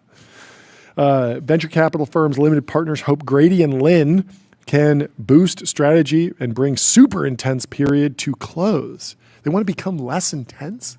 That is very interesting. I would not think that. Okay, let's run through. Let's try and understand the level of intensity at Sequoia now and potentially in the future. So, from this article, we love seeing Andrew Reid there. The Financial Times, let's just say, they had to find a picture where he was pushing. Where it looked like he was pushing. They're like, we're going to tell a story about someone being pushed out. We need a picture of one of the lieutenants pushing as close as we can get to that motion, because that's the story we're trying to tell. Let's figure out what's actually going on. Sequoia Capital's Roelof Botha was ousted by top lieutenants who lost confidence in his ability to keep Silicon Valley's most powerful venture firm ahead of its rivals. Botha stepped down as managing partner of the group last Tuesday following an intervention from Alfred Lin, Pat Grady, and Andrew Reid, said multiple people with knowledge of the matter. The trio of senior partners had the blessing of the wider firm and Doug Leone, Sequoia's former managing partner, said the three of the people. Their move came on the back of concerns about Botha's management style and questions about Sequoia's artificial intelligence investment strategy, and followed high-profile clashes between senior figures at the firm, the people said. Financial Times spoke to 10 people close to the firm. It's a leaky bucket over there at Sequoia Capital. They got the Financial Times on speed dial, I guess. Including like investors. At least one of them was an LP. Too. Yes. Also it says people close to the firm, not necessarily people that are actually at the firm. It's hilarious to be like, oh, sorry, I can't be on our all hands today. I have a call. Oh, with who? I'm going to the dentist, actually. I'm going to the dentist. Yes, I'm going to the dentist. You went to the dentist last week. Oh yeah, I'm going again. You're going again. I have another checkup. We just gotta give props for 1 second to Sean McGuire. Yes. For there being an article about Sequoia and not being in it. I mean, round of applause. Whoa, it's amazing. He's like, this is the first freedom. He's like, I'm not in the doghouse for once. Oh, thank goodness. I love it. Yeah, props to Sean for staying out of the dodging the bullets. You did it. They said it was impossible. Dodging the bullets. Okay, so investors who have worked with Botha and institutions that bankroll Sequoia, known as LPs. So the LPs are snitching.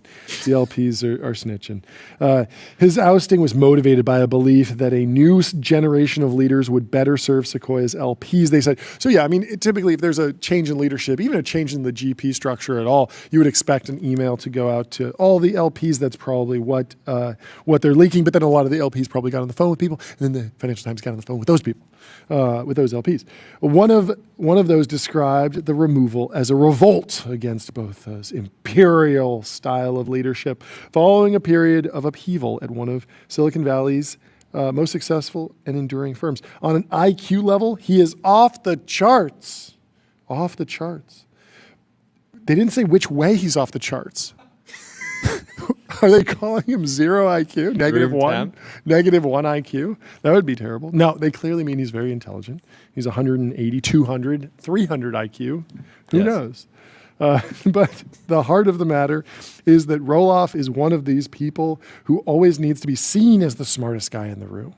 Interesting, the person said, adding that Botha's emotional intelligence did not match his intellect. Roelof is a legendary investor, a leader in human being, Sequoia's new leadership team told the FT. I mean, it's possible he was using too much Claude, and Claude kept telling him after every meeting, he would dump in like the meeting notes, and he'd be like, Claude. Am I goated? Am I goated? Yeah, you're definitely in the conversation. You're absolutely goated. You're absolutely right. The reason Sequoia has stayed Sequoia for 53 years is they've refused to cement themselves in hierarchy. Grady and Lynn will now run the firm, while Reid and Grady will co-lead Sequoia's funds investing in more mature startups. So Reid is going up to the growth stage. Lynn and another partner, Luciana Alexandru, will co-lead the firm's early stage investment fund. So Alfred Lin will be doing some seed stage investing, early stage.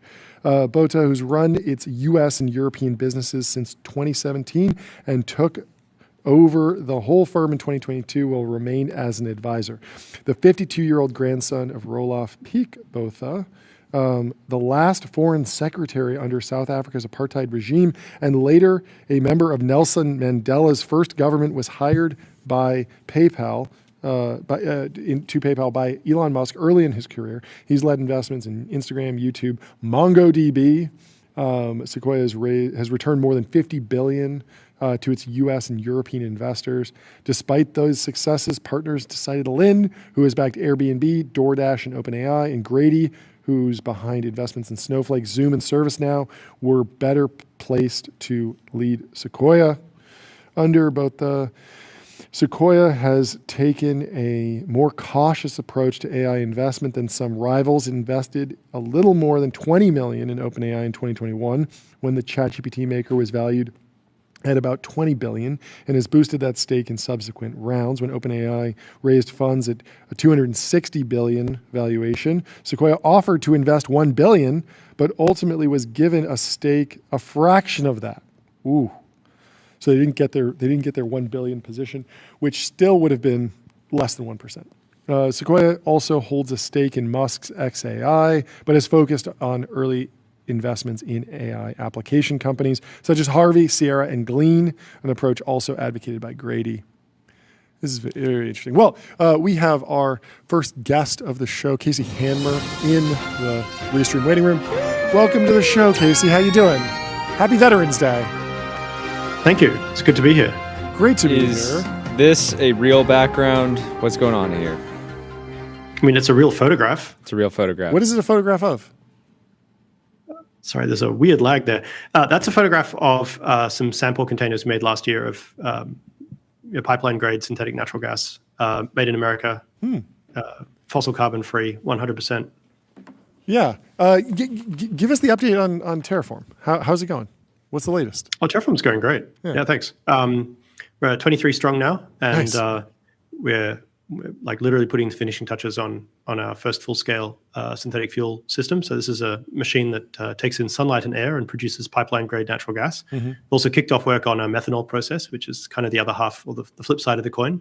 So methanol is in the Department of Liquid Fuel, and natural gas is the Department of Gaseous Fuel. Mm-hmm. So between those two, we've pretty much covered everything that humans need.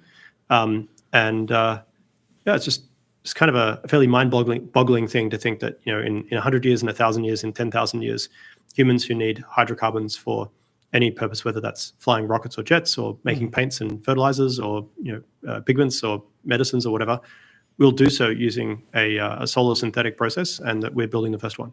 Do you fit neatly into any of the current market maps? Politicals? I was going to say like political like trends or initiatives. Like we had Isaiah Taylor on yesterday from Valar. He's part of this group. Yeah, just raised. And there's like 4 companies that it feels like the administration is really trying to accelerate in nuclear.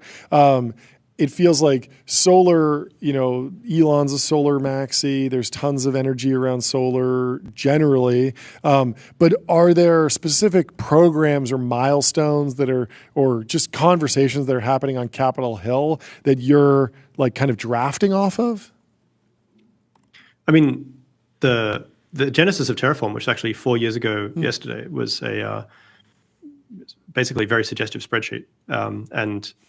Very early on, I said, I don't really want to make this dependent on various political whims, and so it hasn't been. But actually, across the spectrum, we deal routinely with, crunchy, coastal liberal elites and heartland Americans and everyone in between. And I've never met anyone who says they'd like their fuel to be more expensive, please. Mm-hmm. So we're in the department of making more fuel, making it better, making it cheaper, making it locally, making it free of various geopolitical catastrophes. And I think that. Actually, as I said, never met an American who disagrees. Yeah. What about the AI narrative? Are you drafting off of that, or is it just a separate industry that's growing, or is there basically a way to lower your cost of capital by doing a deal with someone who wants to buy a bunch of synthetically produced natural gas? Press release economy. I should hire you guys as my PR firm. There's a right way and a wrong way to do it, and at a certain point, it's like if it's raining, make hay, right? Like there's just a little bit of maybe there's something, but I'm wondering how you're tussling with it. Like what's real, what would be over your skis to do, what's the actual application of the technology? Like take me through the various intersections. Yeah, well, one of the really fun things I get to do as a CEO of this company is basically make spreadsheets and charts all day long and try and figure out how this stuff will go. And I've got a blog post. I like to have ideas and write them down. 2 years ago, saying that the way that this is going to go is we're going to need solar power to power AI data centers beyond a significant leap beyond what we're able to do with natural gas.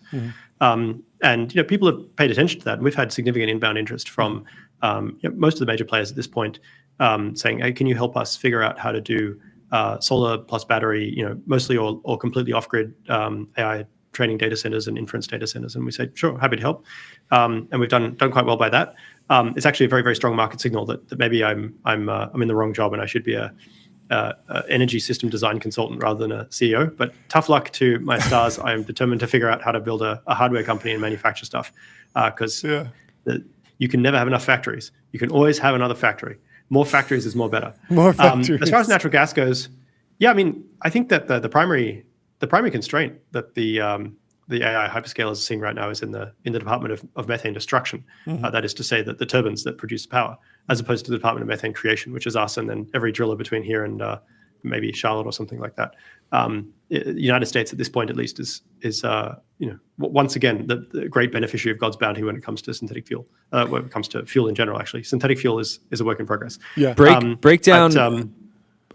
Can you say more about the very suggestive spreadsheet? Yeah, sure. Essentially, you look at a chart and you try and make a prediction for what oil will cost to produce in 5 years, 10 years, 15 years, 20 years, 25 years. I mean, peak oil, it's an idea that's been around for a long, long time. And of course, over time, oil drillers are very, very studious and hardworking people, and they figure out better ways of getting oil out. And we've seen the fracking revolution, and I think that's just a wonderful thing. I genuinely do think it's a wonderful thing. Yes, it has certain climate implications, but at the end of the day, the human welfare benefits to cheap oil are 100 times better than the climate problems caused by it. It's just a matter of fact that we will run out sooner or later. And so oil is unlikely to get radically cheaper in the future. On the other hand, solar is getting something like 40% cheaper per doubling of cumulative production. And that takes about 2 years. So we're seeing 20% cost reductions per year. And when you see something like that, it's a little bit like, Steve Wozniak and Steve Jobs, or Bill Gates in the 1970s, looking at the arrival of integrated circuits and consumer grade computing systems, like very, very primitive computers by today's standards, and thinking, that this is a product that has already hit product market fit. It's already hitting this cycle of cost improvement. There's going to be a big wave here. How do I ride that wave? How do I commodify that complement? How do I build value on top of this platform? And I'm thinking, what can I use these cheap solar panels for? There's already plenty of people out there building large utility scale solar arrays and plugging them into the grid. And the grid itself, even then, was kind of strained by that. And in particular, the kind of grid development bureaucracy was strained by that. What else can you use it for? And I was like, well, off-grid stuff, obviously, behind the meter, build a giant solar array and then have a captive load attached to it for AI computing type stuff. That's an obvious one to do. And then fuel synthesis. Fuel synthesis was an idea I've been thinking about for probably 30 years at this point, because we have to do it on Mars someday. And I was saying, well, on Mars, it's enormously expensive due to energy cost, but energy cost on Earth is getting cheaper. I wonder when these lines cross. If I'm able to surf that wave of cheaper solar and I can pass most of that value onto my customers by keeping my costs under control, then at what point should it be cheaper to synthesize fuel rather than dig it out of the ground and ship it halfway around the world? And the answer then, and I think the answer is basically the same now, was sometime this decade, 2030 at the outside. Okay, I wonder if anyone else has noticed this. A few people had. What are they doing about it? Not what I would do about it. Okay, well, I guess I should probably stop, kicking myself in the shins at NASA and go and do this go and start a company and at least give it a go. Find out what it's like. See if building a hardware company is as fun as everyone makes it sound. And here we are. So, say it's an info hazard to play around on spreadsheets too much. What happens to the price of land as solar energy production costs decline? That's a good question. Because ultimately the value of land under solar is the value of what people are willing to pay for that power and the things they do with that power. And so what we've seen, for example, is that the value of land under solar is something like a 50, 100 times higher on a per acre basis or a per revenue basis than your kind of average agriculture, even in a fairly developed agricultural state like the United States. And that's the same for synthetic fuel. the flip side, actually, and the thing that I worry about in terms of AI safety is that it's pretty clear to me that the economic utility of land that's being used as solar array to power an AI data center is over $100,000 an acre net present value, and that's just higher than almost any kind of existing human use other than particularly dense and large cities. Which makes me wonder, maybe not in 10 or 20 years, but in 30 or 40 years, whether the AIs will encroach upon our agricultural land and make it harder for us to eat. Yeah, this runaway AI that just decides it's in my best interest to blanket as much of the U.S. or the world as I can with solar to further myself. Yeah, I mean, it seems to create a strong economic forcing function, and maybe we can slow it down a few years with usual regulatory stuff. But I think that may be one of the reasons why Elon has been talking more about doing large-scale AI development in space. If you can convince the AIs they're better off doing it in space where they don't have to fight with humans, maybe they'll go there first instead of. I mean, there's plenty of land on Earth. There's more land on Earth that's not being farmed than there is land that is being farmed, but it's not inexhaustible. Yeah. Something like 100,000 terawatts lands on the oceans, and 50,000 terawatts lands on parts of the Earth that no one lives on or uses. And humans consume about 10 terawatts of energy. So there's plenty to go around for now. Yeah. For now. That makes sense. I want to get into NASA, government shutdown, a bunch of stuff. But before let's get touch the third rail. I'm no, ready. let's go even more schizo. Tucker had a guest on the show yesterday that was talking about chemtrails. What's your take on chemtrails? I'm a pilot, and I've flown around a fair bit, and I've never seen one. Okay.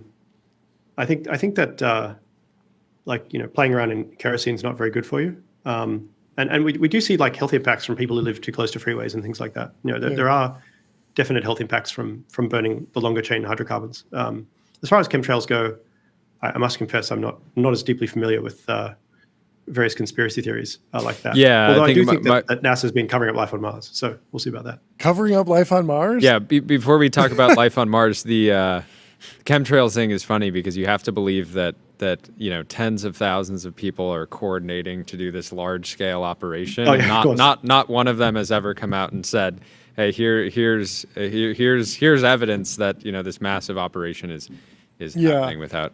There are aircraft which spray chemicals, right? Like they're called crop dusters. You have crop dusters, and they have a very particular look and feel. Of course. And then of course, if you spend much time doing like structural calculations, and you look closely at say a 777 or something, it's pretty clear that sorry, my son's at work today, and he just wanted to see if he could come in. It's a family-friendly show. It's Veterans Day. Yeah. His face is not on the internet though. Nor is he a veteran of any wars, and hopefully never will be. Yes. Crop dusters, aircraft. I fly to Australia every now and then, and you're like, actually, the conspiracy theory that planes can't contain enough fuel makes more sense to me, because it seems unlikely to me that you could actually keep a plane that big up in the air for 14 hours and cross an entire ocean, like halfway around the world. Oh yeah. Like where are you putting all the chemtrails you're spraying out? Like in the overhead bin, there's never any room in there. Yeah. So I don't understand. You're like, we got plenty of space. Let's bring the fuel and the toxic chemicals or whatever. Yeah, I mean there are levels to the conspiracy, because there is just the world of like, what if it's just like leaded gasoline, where it's like sort of the chemicals are deranging people in a bad way because it's just pollution. Like I don't think people really debate that like the possibility of pollution is happening. It's different when it's like, okay, yes, it's like specific chemical that does a specific thing and triggers a specific reaction from the population. I mean, there are plenty of chemicals that can make you crazy. Most of them taste very good. Really? Like what? Stevia. Diet Coke? No, I mean like quite literally, like until the invention of GLP-1 agonists, like something like a third to a half of Americans were going to die quite younger than they otherwise would because of weight-related heart disease and obesity. Why? Because sugar tastes good. Yeah. Okay, so that's a poison. It's actually poisoning you. It's actively degrading the quality of life. Ray Pete would disagree. But why are we covering up life on Mars? Yeah. So to be fair, you don't want to be the boy who cried wolf and shout, "It's aliens! It's aliens! It's aliens!" Sure. So what tends to happen in these in scientific fields is it becomes very fashionable to be quite skeptical of things, as it should be. But at the same time, evidence will accumulate over time, and so you'll have this kind of neat cottage industry of people who can explain away any evidence they see without necessarily updating their prior knowledge or prior assumptions about it. And I was trained at Caltech by the geologist. I've forgotten his name. This is age. Okay, it's coming to you. It'll come back to me eventually. Kirschvink, Joe Kirschvink, and a legend among men. And he was the guy who, when he got his sample of ALH 84001, a Martian meteorite that was found in Antarctica a while ago now, that he identified these hexaoctahedral magnetite crystals that were in the meteorite. It's non-controversial that they were found in the meteorite, and it's also never ever been demonstrated they can be made by any known lab process other than culturing magnetotactic bacteria that use them for navigation, essentially. So the meteorites are full of magnetite. Magnetite is a naturally occurring mineral, but there's a particular configuration of its crystalline form which we only know can occur. We only know of ways it can occur with biological precipitation. So that's called the magnetofossil if you want to Google it at home. And I think it's about as strong as evidence as you could possibly hope for finding without actually going there and kicking rocks yourself. Are you familiar with this thing, the Great Unconformity in the Grand Canyon? Have you ever heard of this? Yeah, I've been there. Yeah. Can you explain this to me? Somebody sent this to us. Okay, like, sure. You got to talk about this on the show. And I was just going to read the Wikipedia, but now we have someone who actually is familiar with it. No. Expert. I don't want to pop quiz you, but it would be cool. No, I've been there. I've been there several times. It's amazing. I've taken my kids there. Okay. So if you go to the southern rim of the Grand Canyon, there's a trail called the Bright Angel Trail. And if you're very, very fit and it's not too hot, you can walk down to it and back in a day. But I would recommend starting at midnight. Right, you get down to it in the early morning, and then after daybreak. But then you get back up before it gets hot, or take a couple of days, enjoy it. But there's also an exposure just northeast of Vegas at a place called Frenchman Mountain, which you can just drive right up to. Although last time I was there, it was unfortunately covered in broken glass. Okay, great unconformity. So over time, the oceans rise and fall due to climatic variations, and also land rises and falls due to geological stuff. And when land is above sea level, in general, it's eroding, and when it's below sea level, it's in general accumulating sediment. And so what you see in the Grand Canyon, that is to say that most of the Grand Canyon is a series of layers of carbonates, which means it's shallow oceans that are forming reefs, and sand dunes and sandstones, which means it's a riverine kind of delta environment or something where the land is gradually sinking relative to the ocean, creating an accommodation space in which new dirt and soil and rocks and stuff can come down and fall and be compacted and form these layers. And then what happens is if the ocean falls down or the land gets lifted up, then you see erosion. And what happens is that newly formed rock gets eroded away for a while, and then it sinks again, and then it starts to build up again. And so you get these what are called little unconformities, which is where you've got a little period of missing time, 1 million years here, 100,000 years there, 10 years over here, and maybe 10 million years over there, where the land has been above sea level, and so no new rock has been forming. Or if it has, it's since been eroded away. Okay, so this occurs at all scales, and it turns out that at the bottom of the Grand Canyon, or very close to the bottom, is the thing called the Great Unconformity, and it's kind of mind-boggling because the rocks on one side of this are this kind of the Vishnu schist basement rock. It's this ancient rock that forms the core of our North American continent, at least in this place. It's ancient and crystalline. It's 1.6 billion years old. It's 13% of the age of the universe, and then literally one thumb's width away from that, above it, is the oldest sedimentary rocks in the Grand Canyon, which are 500 million years old. I think they're just after the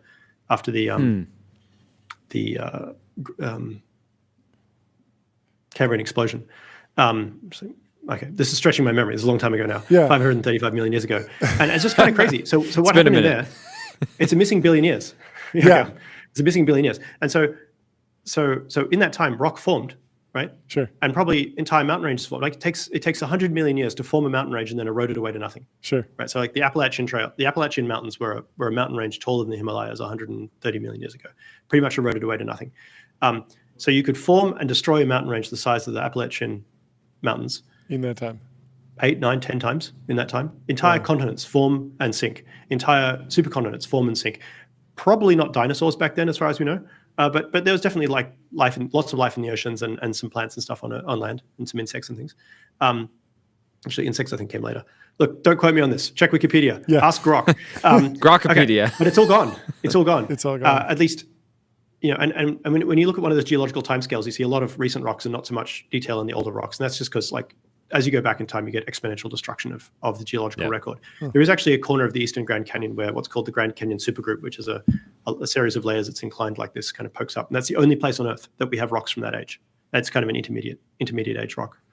Yeah, it's just bizarre. So you can go there, you can just outside Vegas, like skip the tables for half a day, drive out, and maybe they could put a casino at the Great Unconformity. I mean, on the Wikipedia page, the reason this is so interesting is because on the Wikipedia page it says there is currently no widely accepted explanation for the Great Unconformity among geoscientists. There are hypotheses that have been proposed. It is widely accepted that there was a combination of events which may have caused such an extreme phenomenon. One example is a large glaciation event which took place during the Neoproterozoic around 720 million years ago. And so there's like a whole bunch of theories, but so it's just funny that there's how did they grind away so much rock? Yeah. Because essentially like where the rock is forming and being destroyed is very close to sea level, almost always, right? Yeah.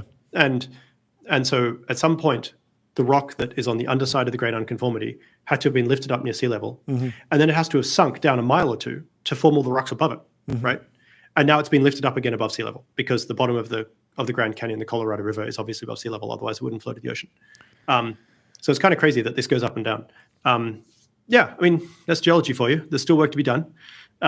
Maybe you'll figure it out one day. Okay, let's we're in the process of about forming a new Great Unconformity, right? Like the rocks below the Great Unconformity, the Vishnu Schist, are being eroded by the Grand Canyon as we speak.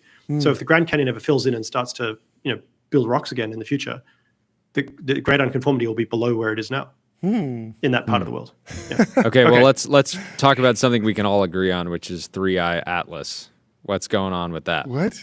I don't know anything about this. That's this the is third a interstellar comet. Yeah, some people think they're saying it's a comet. A lot of celebrities are saying it's an alien ship. Yeah, but what's the Casey Hanmer? Yeah. Give us a breakdown on it. We haven't been following it. There's been enough happening in technology. Likewise, I've been focused mostly on the finer details of like fixing electrolyzer seals and things like that. I would say that these interstellar objects are super interesting, and I would like to get a close look at them. And I really wish that we had some, like maybe Tom Mueller could build a series of spacecraft with like lots of onboard ISP that we park out, near the moon or something. And then when one of these comes through, we press the button, and it immediately adjusts its orbit and shoots off in that direction, and we get a nice flyby. We get a few photos. That'd be super cool. We're seeing them about once a year at this point, and that's just because our telescopes have gotten better. As far as 3i Atlas goes, I have a cousin who routinely texts me updates on like, it's an alien ship for sure. I don't think it is. I think it's a comet. I think that actually some of the earlier ones were weirder than it. I think it's a very large comet, a very old comet. Seems to be a comet to me. But if you were a sufficiently advanced alien, race, would you not want to just attach yourself to a comet that was headed in the direction you wanted to go and just ride along with it? No, I think too slow. Well, so I went. Yeah, exactly. Well, who knows how long the aliens live? But I went to Caltech to study kind of warp drive to try and understand how to do that, and I didn't succeed, obviously. But someone might one day. But I think that if you've seen Avatar 2, the spaceships that Jim Cameron puts there for the humans to fly to Alpha Centauri are like kind of what I have in mind when I think like how would humans or aliens that are comprehensible and legible to humans travel? It'd be something like that. Enormously energetic, relativistically accelerated, very, very bright, very flashy, very obvious. Or maybe something like warp drive if we can ever figure it out. But I think a comet that takes 100,000 years to kind of wander its way from the nearest star to here, very boring, very boring. Yeah, boring. Yeah. Let's talk Moon or Mars. This was a debate that we were having earlier. Seems like the Jared Isaacman nomination was kind of reinvigorating some discussion over whether the U.S. should prioritize Mars over the moon. Elon has been pro-Mars for a very long time. Moon is kind of incidental. Other folks see Moon as like a key geopolitical race that we have to address right now and win. And then that gets you a ticket to the real competition, which is Mars potentially. How are you thinking about the trade-offs between resources spent going to the moon, resources spent going to Mars? So initially I was quite pro-Mars, and I wrote a couple of books about doing stuff on Mars and realized that its advantages are actually like both destinations are pretty difficult in their own way. They both have their challenges. And actually, I think what SpaceX correctly realized is that if you're going to do anything meaningful on either place, you have to develop a rocket system like Starship that can basically fire hose mass at pretty much any target in mind, it's not a fair fight, kind of situation. And so once you have something like a Starship, doing something pretty cool on the moon is very straightforward. But if you're constantly trying to put together some mission that's like just made of like little bits and pieces and small puny rockets and very expensive, slow going contracts and stuff, you really struggle to do anything meaningful on either of them ever. So yeah, I'm very much in favor of kind of incidentally on the way to Mars, setting up a couple of lunar research stations and putting a few thousand people there and running it like the space station is now, but for more than 6 people. Yeah. And I think we could totally do that for like Antarctica program level budget with Starship. Yeah, my theory on it, just as an outsider, has always been fire hose mass at low Earth orbit. Get Starlinks going every day. Tons of, I love those montages that are just showing Falcon 9s up and back every single day. Do that in low Earth orbit. Then do that for the moon, and same thing. Like dozens of flights to the moon and back every single day, and then start weaving to Mars, because it feels like Mars is just a completely different set of trade-offs and cadences based on when we can actually launch. It's not every day. And so just getting the reps in of like humans, just a human, or I don't know, maybe a robot at some point, like getting off of landing a rocket on a celestial body and then getting out and jumping around. Like even if that's happening every single day, it's going to be, that's a lot of that has to transfer to Mars, I would imagine. What's the most underrated planet? Underrated planet. What's a planet that you think about a lot? I spent a lot of time thinking about Mars. Mars, still underrated. Mars. Most people would put it their number 2 after Earth. I had a little side project where I built like the highest resolution topo map of Mars using a bunch of like NASA data that's kind of in the archives. Interesting. And not being directly funded. So I have a 6-meter resolution global topography map of Mars. Wow. And I've been doing some like hydrology simulations and stuff with it to see what happens when we terraform. Huh. It's so it's kind of hard to appreciate, but like planets, even small planets like Mars, are overwhelmingly big. Once you start dealing with these planetary scale data sets, it's like 200 terabytes. I start asking my wife, can I please buy another hard drive? And she's like, you've already spent $5,000 on hard drives this month. Maybe you should slow down. And I'm like, well, okay, but like planets are really, really big. And yet I have a, almost photorealistic render of Mars to, sub 100-meter resolution sitting on a spinning platter on my desk at home. It's pretty wild. That's pretty cool. That we get to do that. I could never have dreamed of that when I was a kid. It's just unimaginable. Yeah. Air traffic control, should it be run by a pregnancy test? No, I don't think so. But it could be. So I mean, at the end of the day, like the shoulds, the normative discussion is kind of beyond my pay grade, but the descriptive discussion of like whether it could is something that I think I can opine on. And yeah, I mean, fundamentally, what a graphics system does on a computer is it's doing roughly 1 billion collision calculations a second, and that's a much more sophisticated graphics engine than Doom, but still, it's something that you can buy in any PlayStation or something today. And ATC is just not that complicated. Right? It has a bunch of edge cases, but it's not that complicated, and it's also a system that, for justifiable reasons, is very, very conservative about adopting new technology. But at the same time, the cost that we endure as a civilization to various air traffic control problems, and they're not only caused by government shutdowns, kind of undeniable. And there's also an efficiency aspect. We could probably shave 5% of our fuel usage if we were able to have basically weather optimal direct point-to-point flights for all aircraft that wanted them, rather than usual ATC thing, which is you basically follow existing instrument approved routes between, in many cases, like places on maps that were once radio navigation beacons but no longer exist.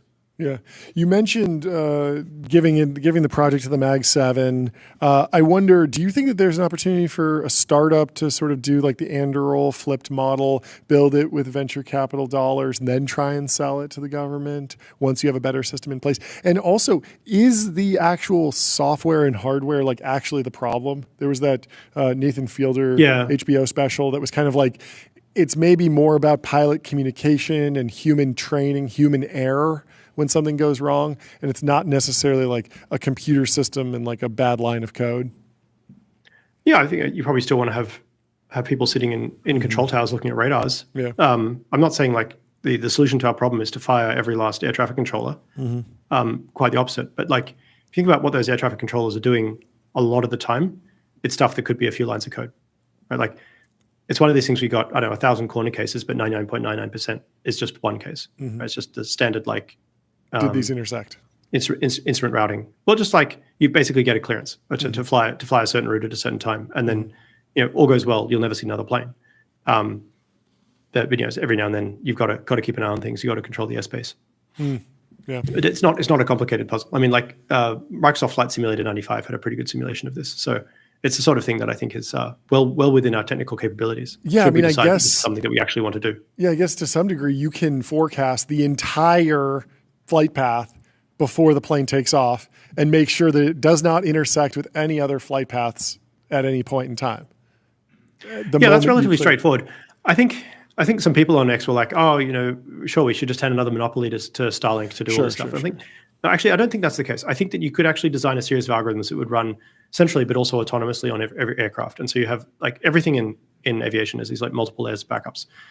So there's always something checking the system. That sorry, and a coworker just brought in a new baby because I started this company and then all my employees start having more children. I think I'm doing something right. That's That's a great sign. Yeah. So the idea there is like your onboard computer onboard your aircraft, if you're flying a commercial 737 or something, should be like getting minute by minute updates on weather and tailwinds and headwinds and so on, and being like, well, I can save 5% fuel if I go up 1,500 feet, route into the jet stream. Sorry about the bumps, everyone, and we get there a bit faster, and then it just kind of automatically does the flocking thing where it sees and avoids and doesn't intersect with other aircraft. But yeah, just the technology adoption cycle at the FAA is understandably, and airlines and aircraft manufacturers understandably pretty conservative, but it's also very, very slow. And so we end up with a situation where delays and actual crashes and stuff are occurring because the system is not as good as it could be. So I think the way, I mean, it's way beyond my pay grade, but the way you would do this is you'd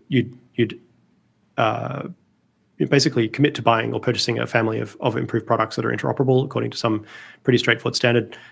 You could base it on, Australia and Europe has largely automated ATC at this point, and then you integrate Europe these systems is alongside automated. What is there already. Europe automated At the same air time, traffic control before Europe and us. Australia is a terrible place to be a pilot. Right?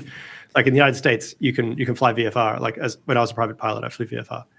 Visual flight rules under 18,000 feet. Not instrument. You can do basically anything you want. Yeah. And I don't know if the ATC systems could handle that quite yet. But when I was flying, we didn't have ADS-B rolled out very well. So, you had to look out the window all the time and try and spot other aircraft. Yeah. Yeah.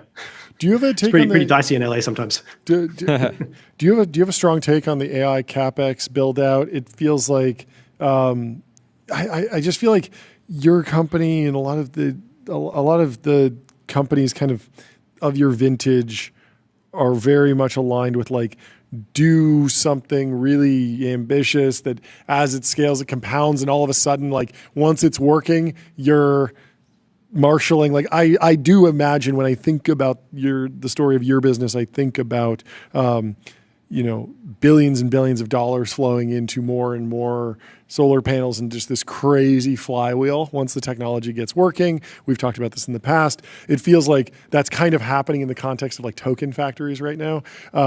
But are there anything that has given you jitters to the structure or how things are playing out?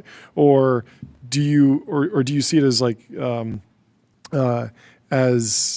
like one narrative is just like it's felt cool to watch big things get built, and I'm wondering like how you're processing like the AI capex build out, all the crazy capex that's going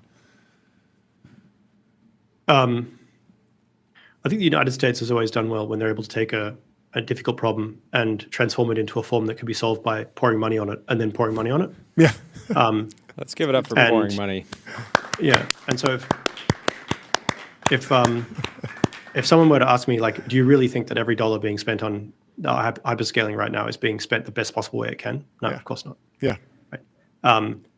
But is it nevertheless efficient from a perspective of competition to spend as quickly as they can to ramp this technology up right now? Yeah. Yeah. I mean, there's obviously a there. I use all the models every day. I'm a discerning customer, and I think quite transformational. I mean, they frustrate me as well, but like the direction of improvement is very clearly going in one direction. And this is not a race where the United States can afford to be anything but first. And I think it's a real question to wonder, like, well, what does the UN Security Council look like in 15, 20 years when basically most of them today have their own nukes, and I think they all, actually UN Security Council permanent members all have their own nukes these days. And in the future, most of them will not have their own AI sovereignty. Oh, do you think that the AI sovereignty projects are not going to bear fruit because they're under-scoped or under-scaled? Because I feel like a lot of countries would say, like, yeah, you just answered the question. But a lot of countries would say, like, we're doing a 1 gigawatt data center. Like, we're good. We're checking the box. The United States is deploying hundreds of billions of dollars in this direction right now. Yep. And how much is China? I guess is serious about it. Do you think Russia's serious about it? It does not seem like they're serious about it. It does not seem. Yeah, what about some Australia? of Russia's biggest clusters are like 1,000 GPUs. Australia, we did hear, is investing in quantum computing. Do you think that that's going to be relevant? No. Can you say more? Just sent the market down. I'll say it in Australia. Shambled. No. No. No. No, it's a shame because Australia has like basically the best solar resource on Earth, and it has, it's a modern Western liberal democracy with like rule of law and incredible natural resources and 25 plus million well-educated, wealthy people. Yeah. And every time there's a new wave of technology, they go, "Oh, never mind, mate. We'll catch the next one." Okay. And drives me crazy. So that's why I'm here. But they have Kira. Yeah. You ever surfed? You ever surfed there? It's one of the best point breaks of all time. Well, then, No. The beaches are incomparable. And like I live in the San Gabriel Valley, and I come to Santa Monica about once every 2 years, under duress, I will add. And people say, "Oh, Santa Monica, it's the most amazing beach." And I'm like, "Yeah, maybe if you're like from, I don't know, like Canada or something." But I grew up on Kilcare Beach in the Central Coast of New South Wales. I wouldn't swap all of Santa Monica for like a single bucket of sand from that beach. It's the best sand. It's absolutely incredible. Best sand on Earth. You've been there? Yeah. You've surfed in Australia? All over Australia. I didn't know that. Oh, that's cool. Yeah. TBPN Down Under. We need to do that. Mark your calendars. Down Under. I love Australia. Australia feels like just a very large Foster's, California. It feels like California as a continent. A Violet Crumble. That'll get me going. I love Violet Crumble. Last thing I was curious to get your take on, this company T1 Energy went super viral last week because they're just making a massive amount of solar panels. Everyone got really excited because, including ourselves, saying, wait, we know how to build things. And it turns out it was a Chinese company that was like a forced seller of their manufacturing facility. Do you think there's anything that we can learn from T1 Energy and what the original kind of builders of this facility did in terms of like just scaling that out? I haven't actually heard the story, so I'm not the right person to comment. Yeah, T1 Energy. I mean, you'd be interested in the story. It's a $800 million stock. They're making 1 gigawatt worth of solar a year, and people got really excited. Tiny. It's tiny. Yeah, I mean, like globally, we're going to make 1.4 terawatts of solar this year and deploy about 700 gigawatts. Yeah. So a couple of years ago, I used to say it's about 1 megawatt per minute, but now it's closer to 1 megawatt every 40 seconds. 40 seconds. So we got to get those numbers up. Okay. And so are you like are you 2 billion modules this year? Like, would you encourage one for every family on Earth? Would you encourage America or like the venture ecosystem or the government to try and bring manufacturing capacity back to America? Because when we've talked about this before, you've always said like, hey, if China's going to be subsidizing it, just buy as much as possible. And that makes sense like economically. But over the long term, like if you need to scale exponentially, there might be a case for reshoring. Do you think that that's a good idea? Yeah, I think controlling supply chain for solar technology is super important. And just because China currently leads doesn't mean the US can't lead in the future. Yeah. I mean, we've seen this in the past, right? Yeah. The industry is extremely dynamic. And you wouldn't have to try all that hard to, if you had like a 5% edge over your competition, you could be the number one in 5 years, something like that, right? Obviously factors of production are different in the United States. Why didn't you look into that, or why aren't you vertically integrating? Is that just something that might happen in the future? I mean, it might be the last thing we vertically integrate. Sure. It's not really a problem for venture or government, right? It's a problem for banks. Sure. Right. It's like buy the machine from Germany, put it in a shed, put it in a giant building, and start churning them out. So it's pretty well understood how to do this at scale. It's not really a technology problem, technology development problem. But that's my bread and butter. My bread and butter is like doing weird, complicated stuff. Is the reason that it's in China mostly labor cost, or environmental concerns, or regulation, or just the cost of capital? Do you have an idea of like I understand the whole story of like why the iPhone landed there. Like I understand that story a little bit. I don't necessarily understand why solar panels went there specifically. Yeah, I mean, Australia invested a bunch of money into developing this technology, and then Germany spent a bunch of money on manufacturing it at a steep loss, and both of them basically gave up at some point. And meanwhile, China looked around and said, we just had the Beijing Olympics. We're kind of a big deal now, and we'd like to do something about Taiwan sooner or later. But the last time anyone got uppity in the Eastern China Sea area, they did a lot of damage until the United States curb stomped them by choking their supplies of energy. And it turns out that neither Germany nor Japan had anywhere near sufficient supplies of the domestic energy sources. And once the combined bomber offensive and the submarine war took out their ability to transport oil from where it was being made to where it was being used, basically both war efforts collapsed within months. So if you're China, you'd be like, where's my oil coming from? 12 million barrels a day is coming from the Middle East, a long way away, via Straits of Oman and Straits of Hormuz, Straits of Malacca, which we can't control, don't have a deep water, blue water navy, via our historical and current geopolitical adversaries, who kind of allow the oil to pass by because they're playing nice today, right? Like, maybe it's actually something we should spend. Because the Chinese political economy is much more kind of expansionary in its spending. It's much more supply driven rather than demand driven. So if we're going to spend a bunch of money on more or less inflationary projects, may as well spend them on giant solar panel factories, and they got really good at it. And all credit to them. It's a bloody lot of hard work to do that, and they did it. And now basically we all benefit from that. If we're willing to buy from them, but that doesn't mean it's something that's like intrinsically impossible for the United States to do. It's just a question of will. It's just a question of who actually wants to go and do this at scale. Always a pleasure. Always a pleasure. Thank you for taking the time. After you create abundant energy, we're going to require that, or we're going to make a bid for you to become a more invest more of your time in podcasting. Yes, we do enjoy this. That'd be hard to do at this point. I've been on every show. You have. You've been on a tear. Congratulations. You've been all over. I know your secret. That sitting around talking about stuff is incredibly fun. It's so much fun. It really is. Well, thanks for doing it with us today. Great to see you. Come by. You too. Talk soon. Happy Veterans Day. We'll talk to you soon. Let me tell you about Fin.ai, the #1 AI agent for customer service, #1 in performance benchmarks, #1 in competitive bake-offs, #1 in ranking on G2. We have a surprise guest joining us in just a few minutes. We'll see if he can join in the Restream waiting room. He says he's down to join. In the meantime, let's go through some more posts. What else? Back in the timeline. There's some news in the Wall Street Journal. You see some of these images leaking from Nano Banana 2? No. What is this? They are a little too photorealistic for my preference. Okay, what's going on here? Oh wow. Okay, so it's got Jeffrey Epstein and with Diddy together. These are very accurate images. These seem remarkable. Third term. Is this?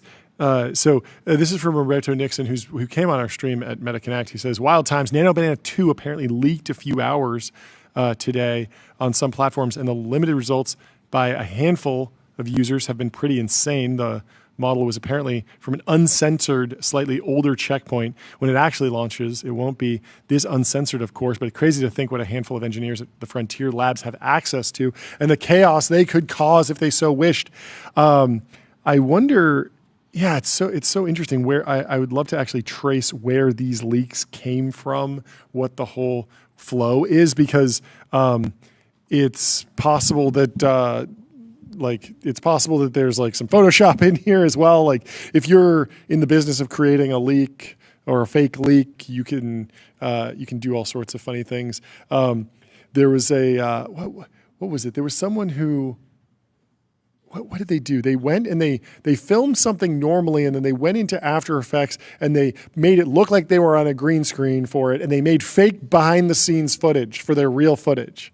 So it looked like they were so they actually went surfing, and then they made a CGI version behind the scenes, just like that. There's that Apple trailer now for the introduction to Apple TV, and they say we made it all practically. We did it all practically. Let me see. We need an image for our next guest, because we are not doing video. We are just doing he is audio. non. But very we have Growing exciting. Daniel in the Restream waiting room. Let's bring in Growing Daniel into the TV. There he is. Growing Daniel, how are you doing? Doing really great. How are you guys doing? We're Fantastic. doing well. It's great to finally have you on the show. It only took Very excited to 20 have you. invites, but you've been busy and you finally made it. It's an honor to be here. I didn't have anything to say before. I'm glad. And now you do. I'm glad. Yeah, You're launching the Moral Discernment Company of San Francisco. Getting into moral discernment. Finally. I would love to know what that means. Well, like, is this a vibe shift on your part, or do you feel like this is a continuation of your affinity for moral discernment? Walk me through how you evaluate like what is or is not a good startup idea, or like a virtuous, like Trey Stevens says, that good quest philosophy. Like how do you think about judging the work of the technology industry that we see every day on display on X? I guess it's not really complicated to me. I mean, okay, so if you're selling like gambling, then you're basically selling drugs to people. And everyone knows that, right? I didn't think it'd be a big thing to say, but you should want to build things that are good for people. And I think that's exactly what the Pope was saying. If you are engaging in the act of creation, then you should try and create something that's actually good for people. And I think over the past 10 years, we've had this like really weird, I guess, school of moral philosophy that we all collectively call woke. Sure. It's been really dominant, and it's had an extremely aggressive priest class that tries to coerce everyone into bending the knee to it. And nowadays, that's not a very popular perspective. Thankfully, I think that fever kind of broke. But I don't think what replaces it is nothing. I don't think that's a good solution. I think everyone should want to help. Actually, you cannot humanity. criticize technology at all. If it's software, you cannot criticize it. We're banning you. We're making it illegal to identify negative externalities of any technology product. And a lot of this stuff isn't even externalities. It's literally just you're selling drugs to people. Yeah, it's the internal core to the product. economic transaction, right? Like that's the core product. It's not like somebody got left fielded walking down the street by gambling. Yeah, it's funny. wait, so- People used to be criticized. 3 years ago, it was like, stop building enterprise SaaS. Yes. And people were like, okay, I'll build gambling apps. Okay, but on the gambling issue, walk me through how you think about the utilitarian calculus of like what is or is not gambling. Because when I think about like putting money in an S&P 500 ETF and an IRA that I hold for 30 years, I don't think of that as gambling. But then if you're a professional fund manager and you're managing retirements, like that's not gambling. There is risk, but then you go down to like 0-day options, and it starts to look a lot like gambling. And so, do you believe in this like moral relativism? Do you think that there's a clear line, a bright line, I on don't like want what is or passive is income, not John. gambling I need these massive days? income. I mean, yes. Sometimes there's just a interface with it, but is it? I'll know it when I see it. I don't even think gambling's wrong, by the way. Like, Sure. It's like I think it's fine to get together with your friends and play poker on a Sunday or something. Like that's totally fine. So as far as like gambling goes, I'm saying that if you're going to dedicate your life to building something, which is what you do when you start a company, it's not like you're just like doing something as a hobby. Then what I'm saying is that you should reflect morally. Yes. If you get like, I don't think I'm not here to tell you what is right and wrong. But the Pope's entire point was that you should think about that and try and do good things. And I didn't think anyone on earth, I guess one person for sure, had a problem with that. And so I don't have the moral guidebook. There is a guidebook. I own a copy. It's called the Bible. Yes. But I cannot, extrapolate that to every modern situation. But I do encourage everyone who's building anything to think about what they're building. What good is it? Is it actually helping people? And by the way, B2B SaaS doesn't get me up in the morning, but hey, that's honest software that actually, solves people's problems. Honest That's software. a great thing to build, I think. I like that. So let's get into Steel Manning, the other side of this, because that's what's fun. It's okay to, it makes for good content. So it's okay to hit the casino, the craps table, like once every couple of years, on a vacation or something. Isn't that what Andreessen's doing? By net asset value, by the actual deployment of the capital, like 99% of the dollars are going into honest B2B software, Databricks. It's going into things that feel virtuous. And then, yes, they do have Speedrun, which is an incubator. And yes, within Speedrun, there are some crazy, crazy companies. And I'll give you that. But as a percentage of the capital that Andreessen has allocated, we are in the, once a year he goes to Las Vegas. We're not in the, he only funds gambling. So how do you react to that? I think that if you are, if you're going to Vegas, then there's nothing, whether or not you're betting black or red is it's an extremely amoral situation. Okay. When you come out and you put $15 million into Cluely, I think that is not an amoral situation. You made a decision there about what you want to fund, what you want to see in the world. Okay. And so what I see, if he wants, and again, that's, obviously A16Z will do what it wants, right? Like they don't have to listen to me. Yeah. But for a lot of people, I think the Cluely investment was a real moment, at least for a lot of my founder friends. Totally. That was a moment where it was like, oh, okay. Like we're just literally going to fund whatever retarded thing now. No matter, whether or not it's good. It's just more vibe, more, bigger tweets come on and, just try to keep this constant sense of excitement going. And for what? For this cheating app? Like, this is stupid. Like, what are we doing? I didn't come out here to build cheating apps. I didn't come out here to build gambling apps that advertise that they can, help people gamble under the age of 21. Like, these things do not seem, they don't seem immoral to me. They seem actually immoral, and that's a decision they're making. And I would encourage them to not make that decision.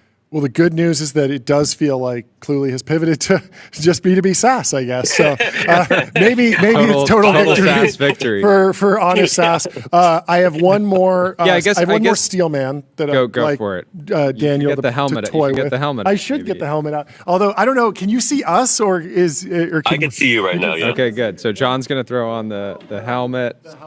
Get what locked in for the second Steelman. I was really hoping it'd be a Crusader helmet. No. So this is the Steelman helmet, which is okay. For when you're Steelmanning a point. And so it's very hard to wear, but as it should be. Yes, heavy is the head that wears the Steelman helmet. So the second Steelman is while I agree with you that you should not mock the Pope, you should not try and dunk on the Pope, it's kind of rude, I would say that potentially it is okay to critique the Pope for trying to set regulatory frameworks around business. And I would cite the Wall Street Journal's post-mortem obituary on the previous Pope and kind of look back on some of the stuff that the Pope had done that was maybe leaning too heavily into some of the environmentalist trends and maybe caused too much of a shift that actually sort of hurt the quality of life in Europe and America, and it was not. It wound up being incompatible with human flourishing, and so the Pope is maybe not always correct, and so there does need to be some level of dialogue between even Catholics and the Pope. John, did you just say the Pope isn't always correct? I'm saying I have the Steelman Hamlet on for a reason. Yeah, of course you could say that. Of course, that's a totally. You don't even have to wear the helmet. That's a totally reasonable take. Of course, the Pope's going to say things that are incorrect, and especially I think on temporal issues, on political issues. The Pope does not just reign supreme, and we can't disagree with them. Yes, I do think that if the Pope makes a very anodyne and earnest post about how we should care about the things that we're building and the effect it has on people, then you shouldn't mock them. Yes, I think, especially. I mean, if you're some, Loby, that's whatever. But if you're Mark Andreessen, come on, man. So I guess seeing it from him, I was like, that bothered me. But no, absolutely. Obviously, I disagree with probably many things the Pope believes on political issues. Sure. We do have a question from the chat. Why is the Pope above being mocked? I think we touched on this, but is it just purely respect? Do you think all people should avoid mocking the Pope, or specifically Catholics, specifically religious people, specifically Americans? Is there any more nuance to who gets to mock? It sounds like Lobies maybe could mock the Pope if they're some sort of a non. I can't stop them. Silly. Yeah, young growing Daniel. There's a young growing, the future growing Daniel. Would you have mocked the Pope 2 years ago? Probably. I think my view is not to interrupt, but I'm guessing you agree. Just like it should be okay to expect, like, the technology industry broadly has so much power, it impacts our lives in so many different ways, that people within the industry should criticize it, people outside the industry should criticize it. We should expect that people understand the weight of their work, even if it's not in defense tech or national security related, et cetera. Like, the work impacts our lives and it impacts people that are outside the industry. And to basically, I don't even know. I mean, part of this is like, this was such a new meme format. I was trying to clock, like, okay, what does he actually mean by this? This is like a. He was so bad at applying it. Did you watch the full interview, the GQ Sydney Sweeney interview? It was very interesting because it was an interview for an event that GQ holds that's called Men of the Year, and it was an interview between two women, and so I think that they have like genericized the term, but they stuck with giving an award for Men of the Year, and then they give it to whoever or something like. It was very confusing branding for me. Handsome man.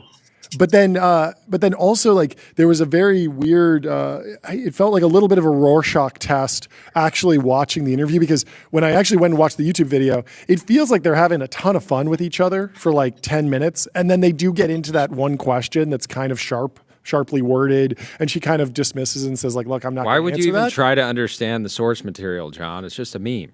I guess I don't know. What do you? No, that was part of my, like, Mark applied it in a bunch of different ways in a very short period of time, right? So he was a little trigger happy with it. I don't know. Oh well. I think Mark got excited that he thought there was a new image that you could quote tweet someone with, and it would just own them every time. And he wanted to go apply that in as many places as possible before the cool points ran out, because of people like Mark applying it and running down the cool clock. So he wanted to get as many of these out as possible, and that's what he was trying to do. And I don't think he understood the source material, but he paid the price. He had to delete. It was definitely anybody out there that was thinking about mocking the Pope, I think is gonna at least think twice. Yeah, the Pope is like level 9,000. Have you been leveraging that prayer? We covered the prayer. Yeah. I forget which church it's in exactly, but the prayer, Star of the Sea. Yeah. Have you leveraged that at all? I leverage that every week. Absolutely. That seems like some serious alpha. That should have become the current thing. There should have been lines out the door. It's insane that it's available for a 50-cent candle, you can go and pray for Saint Carlo to intercede for you, who is in heaven, by the way, hanging out with God, and he will intercede on your behalf for your technical problems. Incredible, incredible. Star of the Sea Parish, in San Francisco, Alpha. everyone. I could see VCs, actually putting that in term sheets going forward. You need to take 50 cents. Who's the patron saint of capital allocation?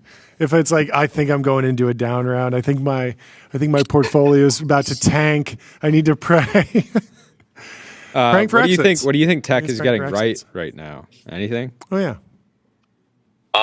I think we're in a way better place. So I don't know. I came out here in 2018. From then till 21, most of tech Twitter was crypto Twitter, and that sucked. And so now we're actually building tools that are useful. Many AI tools are actually legitimately useful, which is a radical change from when I was out here in those 3-4 years. So I think a lot of things are going really well in tech right now. I think that AI will continue to creep into every crevice of our capital structures and our processes throughout society. I think that's awesome. I think it's going to save people a bunch of time. It's going to make people's lives much better. I think tech's doing really great overall right now. Why do you think there's so much darkness on the timeline? John and I were talking this morning. It feels like more infighting than ever. Flows. It feels like it ebbs and flows. But right now, yeah, it feels like there's a lot of infighting right now. Infighting like what? I mean, you and Mark going at it was pretty much the pinnacle of infighting. But it does feel like there's just generally been like a little bit more spices. And from my perspective, it feels like it's because there are actually questions about like are we in a bubble? Is it about to pop? People are getting like sort of defensive. Like, oh, like maybe I shouldn't be. Even if you're not like. Oh, I have my entire net worth in this one thing. There's even just like, I don't want to look stupid for being overly promoting something that's about to sell off by 20% or 50% or something like that. And so it just feels like people are in a little bit more of a defensive posture online. And I was wondering, I don't know, do you feel that or do you not feel that?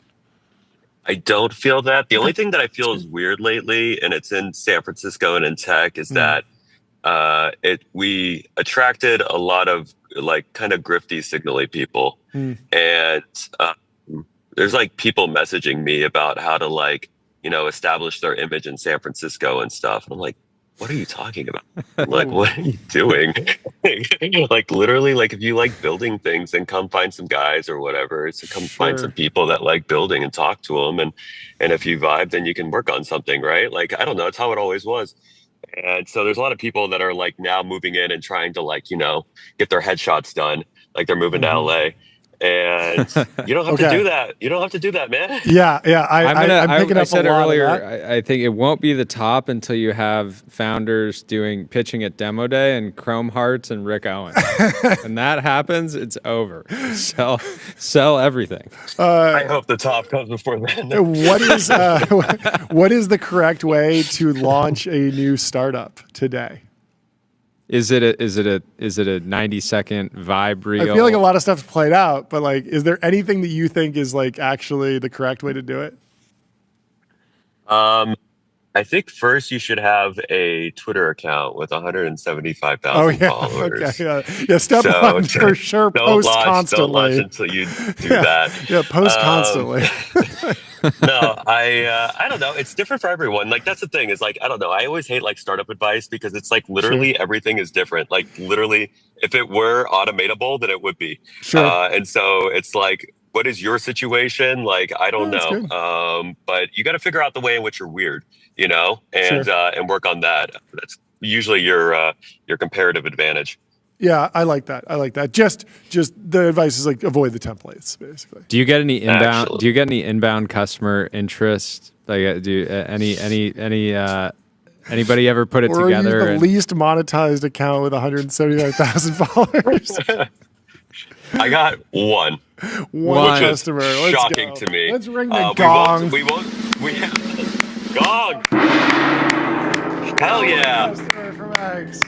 Congratulations on your one customer. I mean, that's probably it's great. It's one more than I thought I would get. We won't talk about my industry here, but I definitely work in an industry that is a Twitter industry. Yeah. And so I never expect. I really should have built dev tools or something. I should have done something more obvious.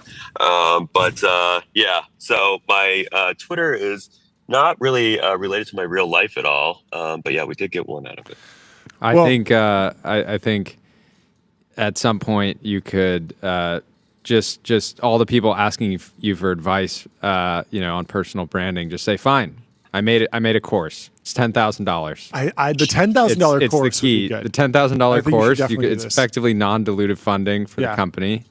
Yeah, you can do it like as a joke. I don't think that would be good. I don't think it would be good for the world. That's true. I wouldn't actually make it good, and I feel like I'm just ripping people off. And that I don't want moral discernment strikes again. I am the least, probably except Rune, the least monetized person on Twitter, which is pretty amazing. I see people at 20,000 working it hard. I am like, the that's most so inspiring, brother. Get out there. I will say we have an announcement from my real life. The council has met and we've decided we are hiring an engineer. Whoa! So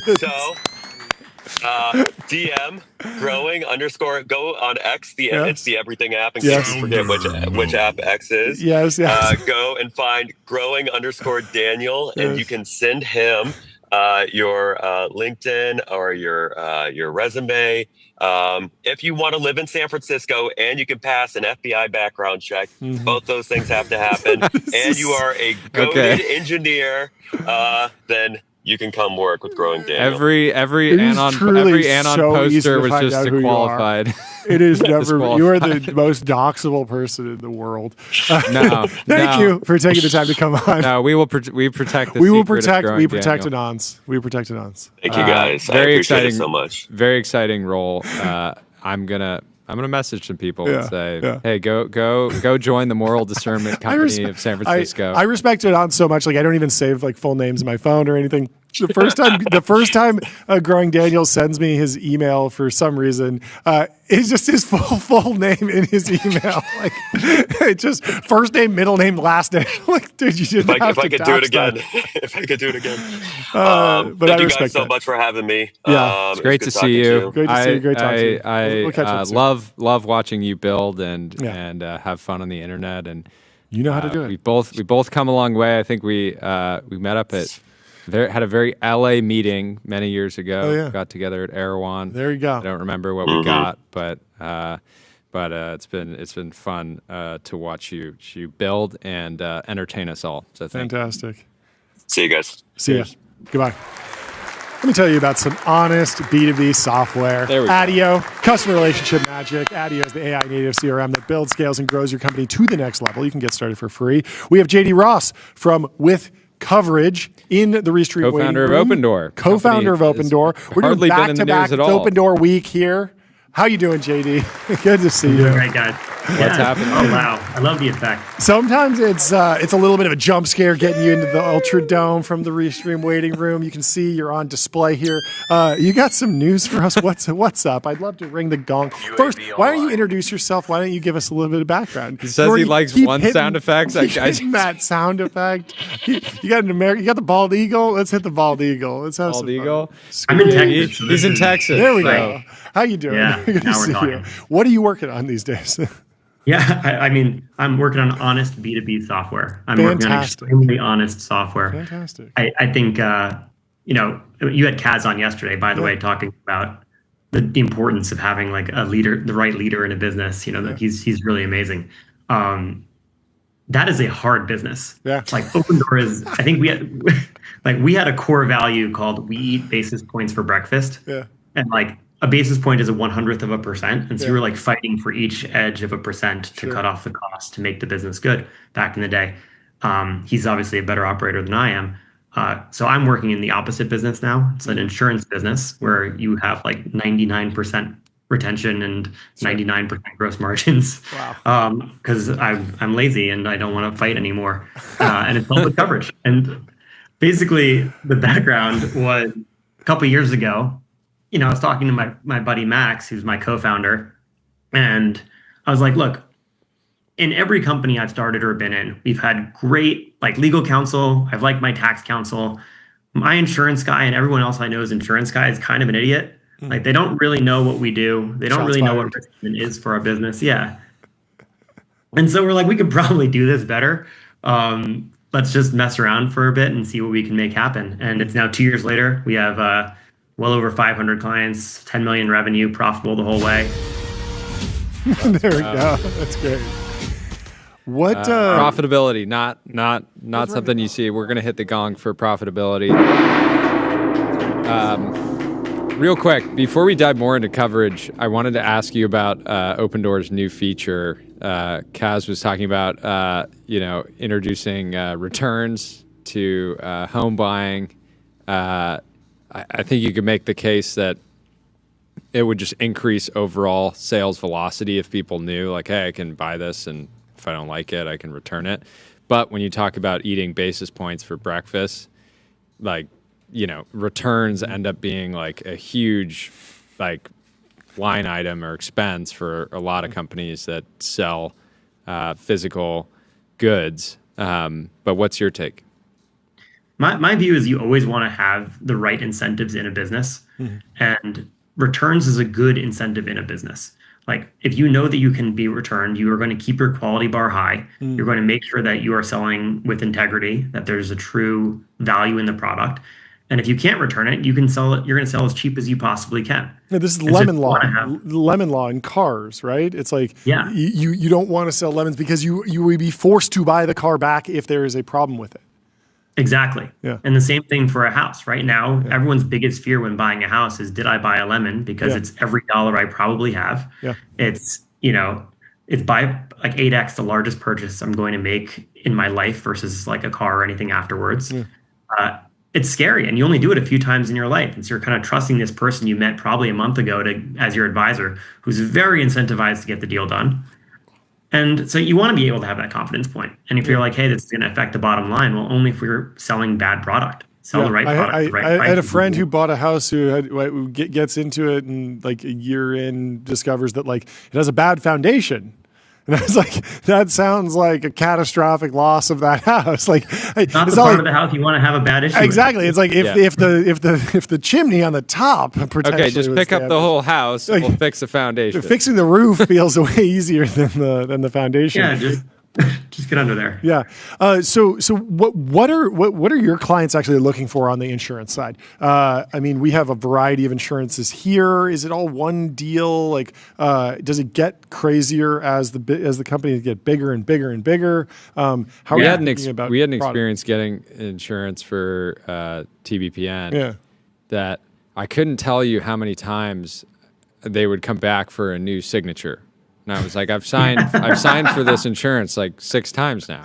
It's like, oh, there's another doc. You didn't do this one doc. And I'm like, oh, well, didn't you know this doc was coming? In one doc. Put all the docs in one doc. You didn't know about this doc or the last one or the last one or the last one? I got to keep signing. So I think first of all, the hardest part of our business by far is just getting the first call because it's a thing no one wants to care about. Unless you're talking about our insurance clients in construction where it's a huge deal for them. Most clients, it's just get the first call. Once we have that, they're like, oh, wait, this is much, much better. It's like ramp before, versus any expense management system you had in the past. No one was thinking about changing out the expense management system. But then once you have a much better risk management system, in our case, now your entire life as sort of a CFO or, GC gets a lot easier because this whole thing that is very important and are very afraid of but don't understand is taken care of. And so our view is we replace the traditional broker with a tech platform. We pair them with an industry expert who's basically your fractional risk manager. And instead of commissions, we try to align the incentives with a fee so that our job is to save them money instead of making them spend more money year over year. Mm-hmm. And those 3 things, the platform, the plan, and the team driving savings has generally worked really well. And the types of insurance depends on who we're talking to, right? Like for a restaurant or a manufacturing company or like a next generation defense manufacturer, it's workers' compensation typically. There's contractual risk. If you're talking about fintech, it's like cyber insurance and errors and omissions and things like that. For tech companies, usually D&O and then benefits. And so our job is just like build a point solution at each stage of this. Software has gotten so much easier to build than years ago, right? AI makes it so you can launch new features when you have the right foundation. It's not cracked and you don't have to return it a few years later. When you have the right foundation as a business, you can build these things much easier now than you could in the past. And our clients really they get a lot of value from that. Yeah. Have you thought about buying existing insurance agencies? I heard at least one company that portfolio company of a fund I'm an LP in. It's just a hot trend right now with the AI thing is pull and forward by rolling I'm sure your up or investors buying are some like, legacy thing. JD, it'd be great if you could figure out a way for us to give you another $50 million. I do not like how profitable you are. This is a big problem for us. Yeah, literally. I think that's part of it. I think people are chasing opportunities with dollars before understanding the opportunities. Sure. Look, insurance is a very acquisitive space, these brokerages, because it's been the only way to grow. I think we might be the only one I know of who's doing purely organic growth where you're saying, hey, you know that guy you golf with every weekend? Forget him. Come on over to us. And having that work. Yeah. And I think it's because the whole industry is broken. Everyone kind of feels fleeced by their guy. But no one in that space actually wants to innovate because it's the most boring industry on earth. No one wants to talk about this or think about it. Even if it's your job, you generally don't want to think about it. And now with AI, it's finally ripe for disruption on a platform side. But if you're acquiring brokerages, you have to convince this 50-year-old golfer, whatever, to change their operations. No way. I noticed you don't have the words AI agents anywhere on your website. Is that intentional? We barely even had a website until a month ago. Yeah, but no, but it feels intentional. Where they're other people building this business would be selling this as we're building AI agents for finding and insurance and risk management, but it feels like businesses don't really care. They're not used to using agents that are awesome yet, and so that's not really a selling point. I'm curious how you think about how software is evolving and how you think about integrating AI for the user as well as kind of back office and actually to deliver value. Definitely. I think right now the storyline for AI on the foundation model side is really obvious, right? It's just increasing general capabilities. And I think the AI software pure kind of play where you're just saying, hey, we're selling AI into businesses to make them more efficient isn't working as well as people want. In certain areas, it's really going gangbusters, like engineering, software engineering. Others, it's and content, generation, things like that. In others, it's just not performing as well. Our view is that it's much easier to build an AI native business than it is to build the software and sell it into people who don't know how to even adopt this stuff yet. Over time, I think maybe it'll get easier as the entry points make sense in each of these businesses, but it's very experimental right now. And so we're very, very focused on, from the ground up, how do we build a business where it works from an AI native way, right? Where our clients can just say, okay, I'm buying something I already understand. And behind the scenes, when you request a certificate of insurance, an AI agent does that, right? It reads through this 200-page PDF and says, are you qualified to get this data or not? Okay, great. We're going to email your insurance carrier, blah, blah, blah. And it comes back and works. To the customer, it's just magic. They just get what they want. They don't need to know how. It's like explaining, you don't want to know where the sausage meat comes from. You just want to get your sausage. Last question. Do you have any mattress companies that you're working with? We work with this incredible business called 8 Sleep. Let's go. That's my next ad read. Thank you so much for coming on the show. I'm going to translate. Amazing setup. Well, you're our new insurance correspondent. So anytime there's some hard-hitting insurance news, just burn it up. You need a risk guy. Risk guy. Yeah, whenever something's going wrong, just call me in. Yeah. If something, careful what you wish for. The big question actually is who is it? Deutsche Bank is creating insurance products around the AI data center leases to try and hedge the risk there. That's a fascinating story, but we'll have to jump into it another time because we're running late. But thank you so much for coming. Great to finally have you on and come back on anytime. Yeah, we'll talk to you soon. Have a good one. See you. How did you sleep last night, Jordy? I got a 76. I didn't still sleep am away well. from my 8 Oh, sleep. yes. I got to move it over. Well, I'm fighting against myself then. Let's get to Tyler's cam. Just check in with Tyler. Oh, what happened here? What happened here? You can't see it. You can't see it. Where's your desk? He backed down. He backed down. You can see that the microphone is moving upwards because he lost the strength to stand at his standing desk and put his standing desk down. I didn't lose the strength. You lost the strength. I like to move around. Back down from sometimes the fight. I like to sit down. Okay. Sometimes I like to stand Well, you can sit down then. That's no problem. No problem. Our next guest is Josie Zahner, who is building a literal unicorn using DNA editing I will be right back. to modify horses. Is this correct? I mean, welcome to the show. How are you doing? Good to see you. Hey, what's up, John? How's it going? Yeah, I mean, we're gene editing animals. I think animals are kind of like the, software of reality. Fantastic. And software of reality. What a turn of phrase. I love it. What does this actually mean? I know, especially nowadays with all these people. Sorry, there's a little bit of a delay. It's not theoretical. Here's the thing. Yeah, I know. Okay. Where am I? I'm in my lab in Austin, Texas. Oh, fun. Doing. Is the delay still there? Can we go? Yes, it is. Why don't you give me an introduction on the company, kind of where you are, and I'd love to know what your actual timeline is for building this actual literal unicorn. That going through? Yeah, so, the company I run is called Embryo Core, and we're working on gene editing animals. I'm kind of just like, I'm tired of people investing in AI note-taking apps, and I look at universities and how science isn't going forward, so I'm like, fuck it. I'm going to build a startup company that people actually care about and like, and I'm going to science that I can invest my blood, sweat, and tears in. And to me, that's gene editing the future of life, Amazing. I think we have some. Is there anything we can do about the delay, or should we come back to this? I think we might need to have you back on the show another time. The delay is just a little crazy right now. Okay. But I'm glad we got to check in a little bit and talk about the story somewhat. I'm sorry we couldn't get it figured out. Somehow we can edit animals' DNA, and yet we can't get the Wi-Fi to work. It happens. But the chat is loving you, and they're very excited about this. But I'm sorry that we ran into technical difficulties. But we will check in with you soon. Have a good rest of your day. We'll talk to you soon. Let's bring in our next guest after I tell you about public.com. Investing for those that take it seriously. They got multi-asset investing, industry-leading yields, and they're trusted by millions. Our next guest is Scott Shapiro from Coinbase.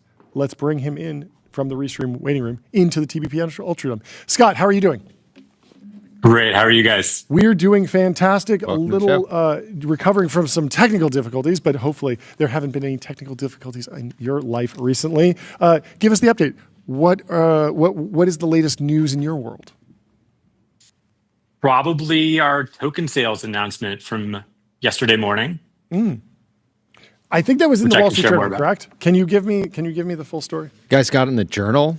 The sacred text? I think so. Coinbase launches site for token sales. Blockchain startup Monad will be the first to sell its digital coin on the new platform. Coinbase Global is launching a new platform to allow individual investors to purchase digital tokens before they are listed on its exchange. You tell me, is this fake news or is this the truth? That is probably the realest news in the whole journal yesterday. Let's go. We are, for the first time, bringing token sales to the full U.S. retail community since 2018. That's fantastic. Okay, so break down the different levels, because I know you guys just acquired Echo. That serves a different use case, but what are the different types of offerings? Yeah, we're trying to go full life cycle when we think about asset issuers, right? We have a great exchange. It's been around for a long time for secondary trading. What we announced yesterday introduces primary issuance right before it starts trading on the secondary market. Echo and a related company, Sonar, were acquired by Coinbase a couple of weeks ago. Coincidental, we were playing in this token sales product working with Monad already. That is even further upstream, what Echo is doing, kind of pre-sales before a token is even ready to be traded or used. Awesome. So this new product you could compare to certain companies like Robinhood and Public will take an allocation in different IPOs and give an allocation to everyday investors, people that are non-investment banks or sort of established investment firms. Is that like a good comp? It's a fair comp. I'd say the two biggest differences, these are not IPOs. These are token sales. These are purely crypto, no stock exchange involved. Yeah. Second difference is it is only distributed to retail investors on Coinbase. So there's not a little IPO allocation for retail and then a big allocation for institutions. This is 100% just focused on a sale to the retail community. And then post-sale, the real float that comes will be from these folks who bought tokens on Coinbase in that primary sale. That makes sense. Why was now the right time to bring something like this to market? I mean, if you look back through the history of crypto, there was an era where these kind of offerings to retail were much more popular, and then there was a lot of problems and regulatory gray area from that time that is starting, I feel like, to be a bit more clarified. But maybe you could talk about the timing. Yeah, there's a couple of things here. One is just our ambitions have gotten much broader in terms of becoming what we call the everything exchange. So being able to offer every asset class at every stage of its development. And what I focus on is really making that tailor-made for the retail community all around the world. Second thing is the regulatory environment is much better. And so where a company like Coinbase was being not so favorably looked upon by the SEC a couple of years ago, that regulatory environment has improved to the degree where we feel much more comfortable offering this type of product, not just to the US community, but in dozens of other countries around the world. And that's a really new thing for crypto. Yeah, it makes sense. What do you expect the volume of offerings to look like? Monad is going to be the first. Is this something that's happening on a weekly basis? Monthly basis? What are the plans there? What can you share? Probably more like monthly than weekly. We're really not trying to maximize volume. This is definitely a quality over quantity play. So it really depends on the types of issuers and the depth of those teams' involvement and really their willingness to do this in a way like the Monad team has agreed to, where they're not just going to turn around and sell all of the insider allocations right away, but they're looking to develop long-term incentives and hold themselves to a standard of longer-term lockups and longer-term vesting schedules that really puts control in the hands of the retail investors. And you look at the past, a lot of these token sales on backwater types of markets have not done that. And so we think that if issuers are willing to do that, we'll engage with them. How does pricing work? Is it a function of supply and demand, or is an issuer setting a valuation and a specific allocation amount? Like, what can you say around that front? It's exactly the latter we described. So the issuer sets the token price. They set the allocation to what goes into this primary sale. We make sure that it's a team of high quality and that they're willing to be transparent about their unlocks, investing schedules, and that they're really committed for the long term. And then it's really up to the retail audience. They can invest as little as $100 or six figures, paid in USDC, of course, stablecoins, to be involved in the sale. If I'm starting to sell tokens through this process, are there like ad units around this? Like when we go to an IPO in New York, we'll often see taxi cabs will be wrapped with. We were at the Klarna IPO, for example. There were pink taxi cabs everywhere. At Figma, they really went all out. There was a DJ outside. There was a lot of celebration. Big, massive canvas that gets hoisted, and there's a lot of attention that comes to it. And the New York Stock Exchange and the Nasdaq too, to some extent, sort of offer effectively marketing packages to celebrate the moment. Is that something that you'll have an analogy to in the digital realm at some point? I love that idea. I worked in ads for a decade in Silicon Valley before coming to Coinbase. Follow my crypto passions. Thank you. Honestly, powers the modern American economy. Yeah, Sheryl Sandberg used to say it's the Lord's work. It is the Lord's work. Back in Facebook. Finally. We do not have that today. I think that's an interesting idea. This is something that if you go to the Coinbase app, you will see it pretty prominently. And right now, so the sale actually starts on the 17th. Right now is the time when people can come learn about it and get reminded so that we can notify them. But there's no paid media involved, and that's something that we might consider longer term. I think that'd be fun. What has any details released on pricing? Yeah, the price is 2.5 cents per token. The FDV, the fully diluted valuation, is $2.5 billion. So you can do the math on the number of tokens out there. The allocation to Coinbase is $187.5 million worth of Monad tokens. And again, that will represent the bulk of the float once it's tradable. So the actual market cap that's floating is going to be a small fraction of the total long-term fully diluted valuation. Fascinating. That makes sense. Yeah. Well, very, very interesting new product, and I'm sure hopefully we can get the Monad team on as we get closer to then to learn about the protocol and what they're working on. Yeah, that'd be awesome. Thank you so much. Thank you, guys. Have a great rest of your day. Thanks, Scott. Cheers. If you do want to take out an ad, you got to go to adquick.com. That's right. Out-of-home advertising made easy and measurable. Say goodbye to the headaches of out-of-home advertising. Only AdQuick combines technology, out-of-home expertise, and data to enable efficient, seamless ad buying across the globe. We're cooking on some new billboards. We're cooking. We've heard your complaints. Not enough TBPN billboards. Not enough. Haven't seen one in a while. The funny thing is we actually have been getting that complaint. Very silly. We have Lawrence Allen from Terra Nova in the Restream waiting room. Let's bring him into the TBPN Ultra Dome. Lawrence, what's happening? Look at that. Look at that flag. Look at the suit. The flag, the suit. Wow. Royal flush. Isaiah looked so dapper yesterday. I figured I had to put a suit on. You look fantastic. Give us the news, and then I want to go into what the business is doing. Look at that, the Florida ceiling flag. It's amazing. This is a great day. So some of these flags are just too small. It's like hard to even tell if they're real out. I'll let you in on a secret. If you want to win the game for the biggest flag, you got to put it outside. Go on the roof. Everyone's putting the flag inside the factory. If you hang the flag outside the factory, also the world's biggest flag, they bring it out at like the halftime of the Super Bowl every once in a while. There's one of them. It's like the huge, and you can get it for like $500K. Only $500K. It's not that much, right? If you got 7 million, it's a lot of money, but it's a lot of flags. It's a lot of money, but it's a lot of flags. Anyway, sorry. It's great to have you. Great to have you on the show.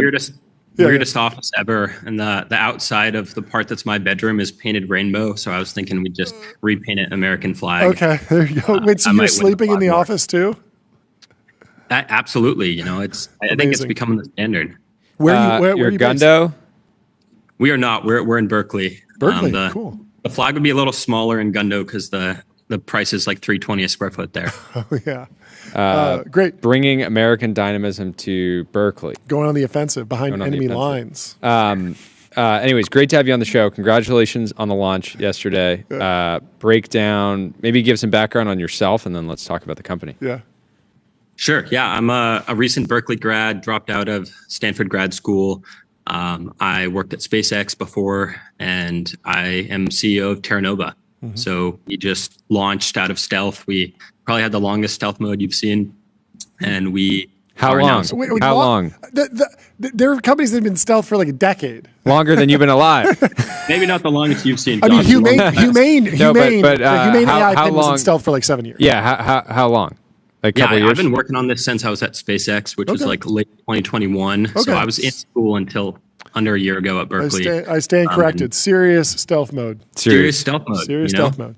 But you're out. So we're officially out. Proud to announce our $7 million seed round led by Congruent. Great hit. Thank you. Great hit. Congratulations. I was excited for that one. And Outlander as well. Fantastic. Awesome. What? From What? Who funded Valor and also Ponderosa and Gotham's. Very cool. Good what? crew. So what are you working on? Yeah, we're building terraforming robots.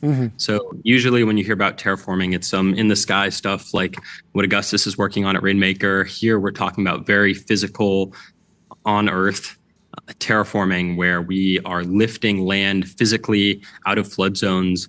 I think this launch video captures it very well. But we're basically injecting really, really large amounts of material underground to just directly lift land. So this would be really useful for you if you are currently in a coastal area. I think lots of places all over LA, even parts of Gundo, have this issue where you were just too low. Long Beach was called the sinking city for years, and the reason is because it just sunk about 10 or 20 feet due to subsidence. And from that subsidence, you have flooding. So it's not just sea level rise, it's usually petroleum extraction or groundwater extraction or being built on fill. So cities all over the world are facing this issue, and there's just really not much you can do about it. You already have the infrastructure in place. What do? You know, there's no way to lift that infrastructure up. You can't put it on some little stilts like you can do a small, single-story house. You can put a giant seawall in. Usually you're looking at hundreds of millions of dollars for things like that. Sometimes levee systems will work. But usually what's happening now is they're just demolishing the infrastructure, putting a ton of fill dirt on it, waiting, a year and a half for it to compact and moving around dirt on the surface to make that happen. And then they're rebuilding that infrastructure. And so, maybe that's fine if you have, some inexpensive property, but we're talking highways. These are, $8 billion projects for Highway 37, which is, a few miles north of here. You're talking about mass displacements when you're doing this to whole cities. I'm from San Rafael. We are facing this problem. San Rafael has about 60,000 people, and they're facing a $500 to $900 million bill for the seawall system that they need. There's just no way they can afford that. And so we took a super first principles approach. How could we save our hometown? And this is what we came up with. So you're injecting dirt and rock into the ground in order to effectively move like an area or a facility or a town higher. How much dirt, how much mass do you need to do that effectively? Yeah, you wouldn't believe it, but dirt is actually way more expensive than what we're using. We're using wood. So wood chips are free, delivered in whatever category you want. You can get this anywhere in the world. It's abundant. It's usually free delivered because it's such a large waste product. And so we're taking this wood chip slurry, pumping it directly underground. It compacts in about 2 hours to pretty much the full consolidation. And then you would just 3 feet higher or whatever you want it to be at the end of the day.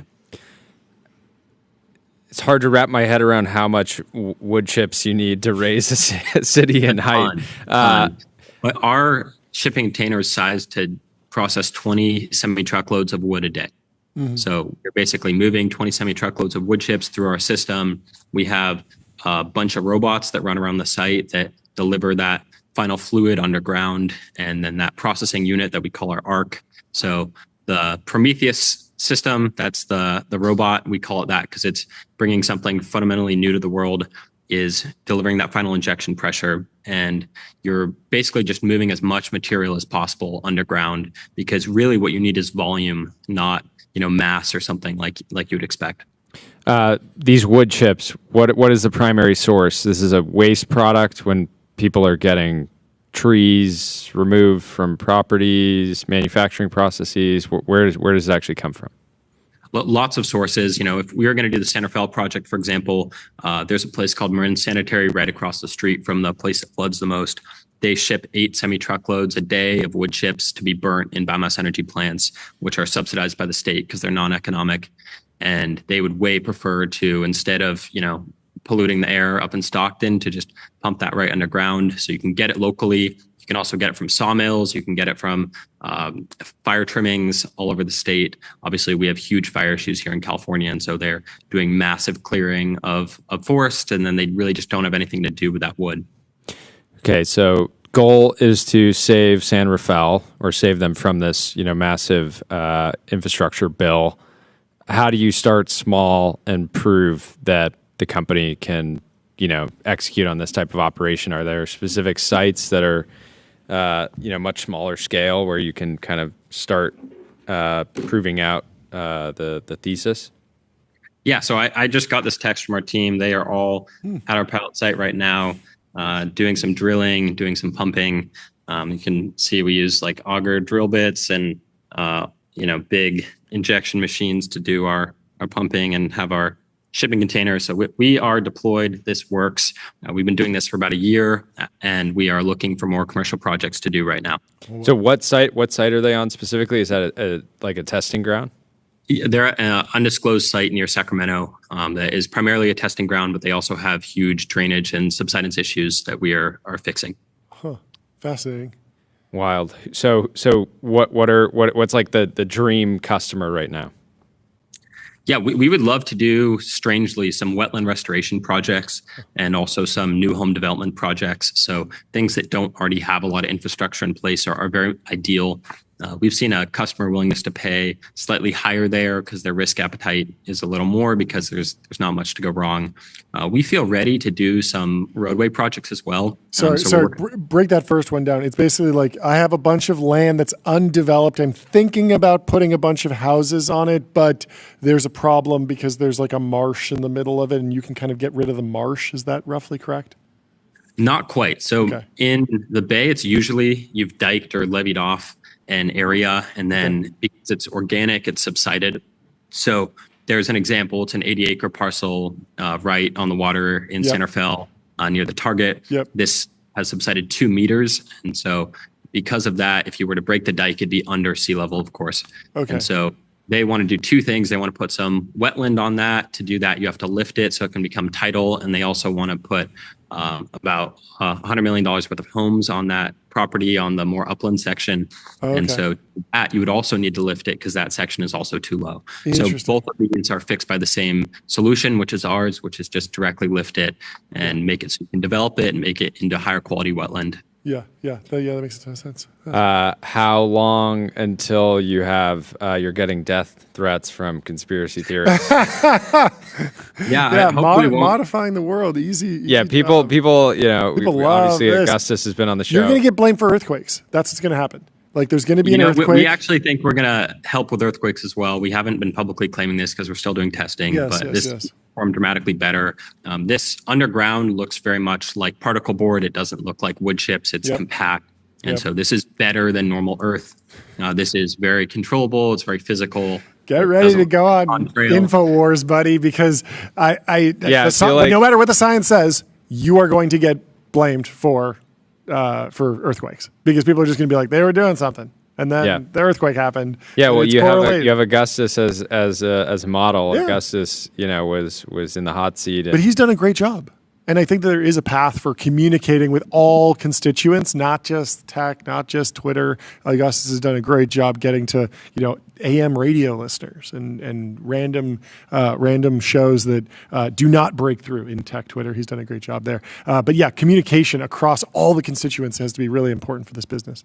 But I think it's important to say this is not like a blue state solution. This is very much red and blue. Totally. We pitch this all over Florida. Of course, Miami faces some of the worst flooding issues. And this is also not just a U.S. problem. This is something that's happening all over the world. Southeast Asia is particularly bad. Yeah. We've had ministers from Indonesia, from Cambodia come here. They're saying, I'm moving my entire capital city of Jakarta, help me. And this is very much going to be the fundamental way that you solve large-scale flooding problems. And so I hope the conspiracy theorists don't come for us. We definitely are willing to show them what's happening. This kind of looks like a black box underground, but actually we have systems where we can measure this to like a 2 millimeter level precision. And so you can have a very good idea of exactly what's happening. That's amazing. One more question, just because I'm trying to wrap my head around the scale. How many truckloads or shipping containers worth of wood chips would you need to, let's say, raise a square mile, call it 5 feet? I will do that math for you right now. So let's do acre to square mile. So basically you need 20 truckloads per acre foot, which is actually much better than fill, because with fill you're an acre foot is an entire 1 foot. Picture an acre and then 1 foot. Okay, so 1 foot deep, acre wide long. Yeah. So you want interesting. We're doing math on TBPN. Well, while he's doing the math, let me tell you about Wander. Find your happy place. Book a Wander with inspiring reviews, hotel grade amenities, dreamy beds, top tier cleaning, and 24/7 concierge services, vacation home, but better. And maybe in the future, your Wander will be on terraformed property. We might be increasing the number of vacation homes. Absolutely. So a square mile lifted by 5 feet is a lot, of course, you know that. Yes. This would actually be 64,000 truckloads. Let's go. Let's go. However, as much as it sounds, there is way more than that. Just in California, we could absolutely source that much. Okay. We have looked, and it is very straightforward to source 1,000 semi-truckloads a day in the Bay Area region.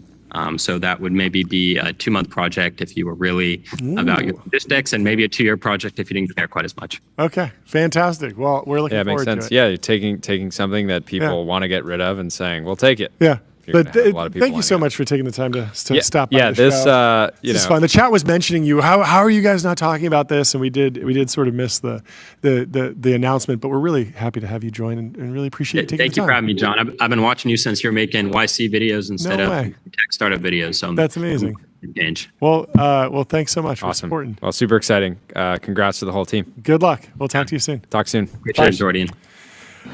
Before we move on, let me tell you about getbezel.com. Your Bezel concierge is available now to source you any watch on the planet. Seriously, any watch. And in tariff news, Switzerland has been making moves. Yes. The luxury watch market might be in turmoil again. We might need to call US to get him on the show again. And Switzerland are working on a deal to slash the 39% tariffs and try to get them to 15%. Rolex got Trump a one-of-one desk watch clock that has been photographed on Trump's desk. Yeah. And that might win him over. And one-of-one Rolex and win a lot of people over. That's pretty cool. Kind of. So. Didn't Barack Obama get a Rolex as well? I believe he got some sort of watch from his Secret Service agent. His Secret Service agent probably an Omega. It might have been an Omega, might have been a Speedmaster, but it became the watch that he wore. He wasn't a watch guy. Then one of his Secret Service guys was like, "You got to wear this watch," and he did. Yeah, very cool. Did you see this post? Jeff Davies in 2016. A lot of posts from 2016. These days, Jeff Davies in 2016 said Apple should buy NVIDIA and lock up VR, AI, and autonomous car tech for the next decade. Look back 10 years from now and great use of cash. Apple would be a $10 trillion company. Basically. Wow. Wild.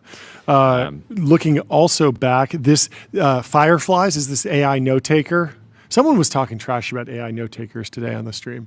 I don't even remember who at this point. But so Sheil Monat says this is wild. It's about a screenshot of a LinkedIn post by Sam Udotong, who's the co-founder and CTO at Fireflies AI. This is an AI note-taking startup. I think they're doing very well. I think they've raised money recently. And they say, came across this post on LinkedIn. Turns out the first version of Fireflies AI, the AI meeting assistant, doesn't even have AI. It's just founder joining the calls, taking notes manually, and sending a summary back. Sounds crazy. And that is exactly what Sam wrote on LinkedIn 10 hours ago when this screenshot was taken. Said, we scaled Fireflies to a $1 billion valuation after 6 failures from our original crypto food delivery idea. It's hilarious. If you're working on a crypto food idea, pivot to AI note taking. Get to $1 billion, $1 billion valuation. And so he says, this is the key segment. When customers scheduled a meeting, we'd manually dial in as Fred from Fireflies.ai. We'd sit there silently taking detailed notes and send them 10 minutes later. After taking notes for 100+ meetings and falling asleep in many, we were finally able to make enough money to pay the $750 per month rent for a tiny SF living room. That was the point where we said, let's stop and automate everything. And so this is being put in like a dunk because they're saying like, oh, this $1 billion AI note-taking company doesn't use AI. It's like, yeah, this was in 2015 or 2016. Like I actually knew Sam at the time and I DM'd with him. I was a customer and I was completely fine with this because I was like, this is awesome. I get somebody to take my notes for me. It's basically like an outsourced note taker.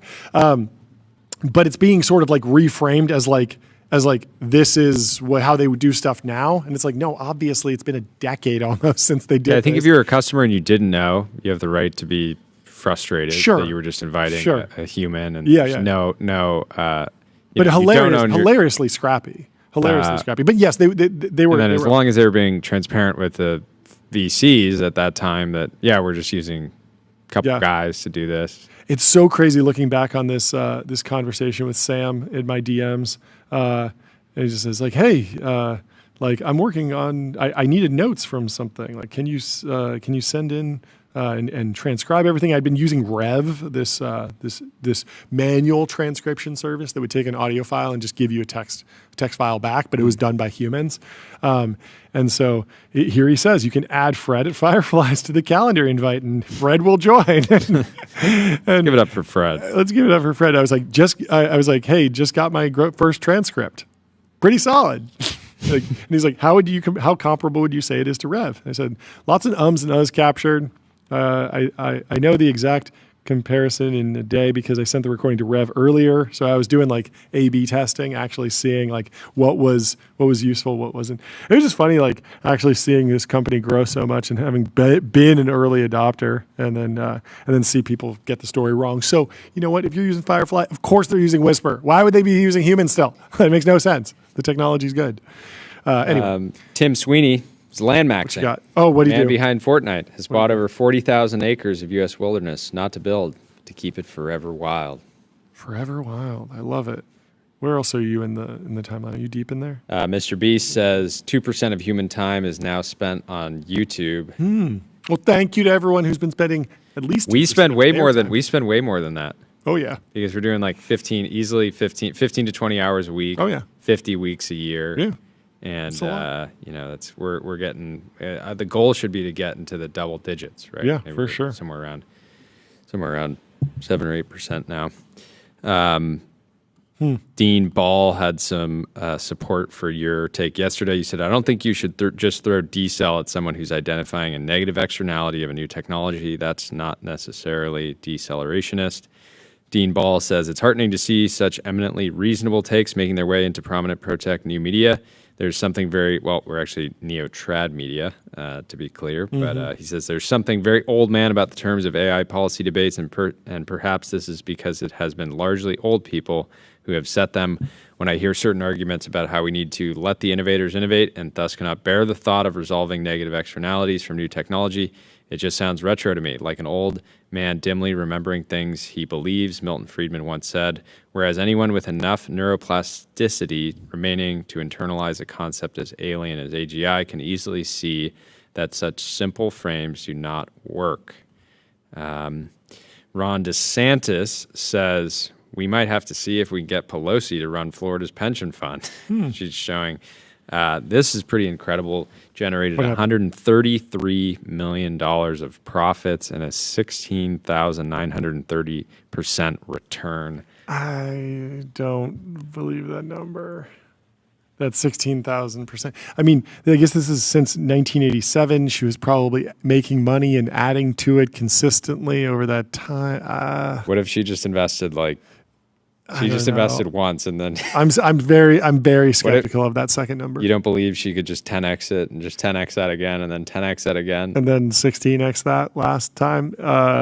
It's possible, but it's like, I don't know. I would just imagine that you're adding to it every year, and you can't just like take the current net worth and divide it by the amount of money that she had when she started investing, right? Like, what is 133? Anyways, that is a good place to end the show. We will not be getting into the fifth hour today, so sorry to disappoint everyone. But tomorrow we have some fun guests. We have Brian Halligan, CEO of HubSpot, coming on. Also, he's a partner over at Sequoia, and then Fei Li from World Labs. Ooh, that's exciting.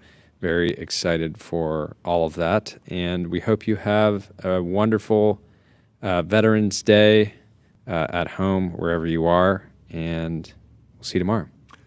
See you tomorrow. Goodbye. Cheers. Thank you.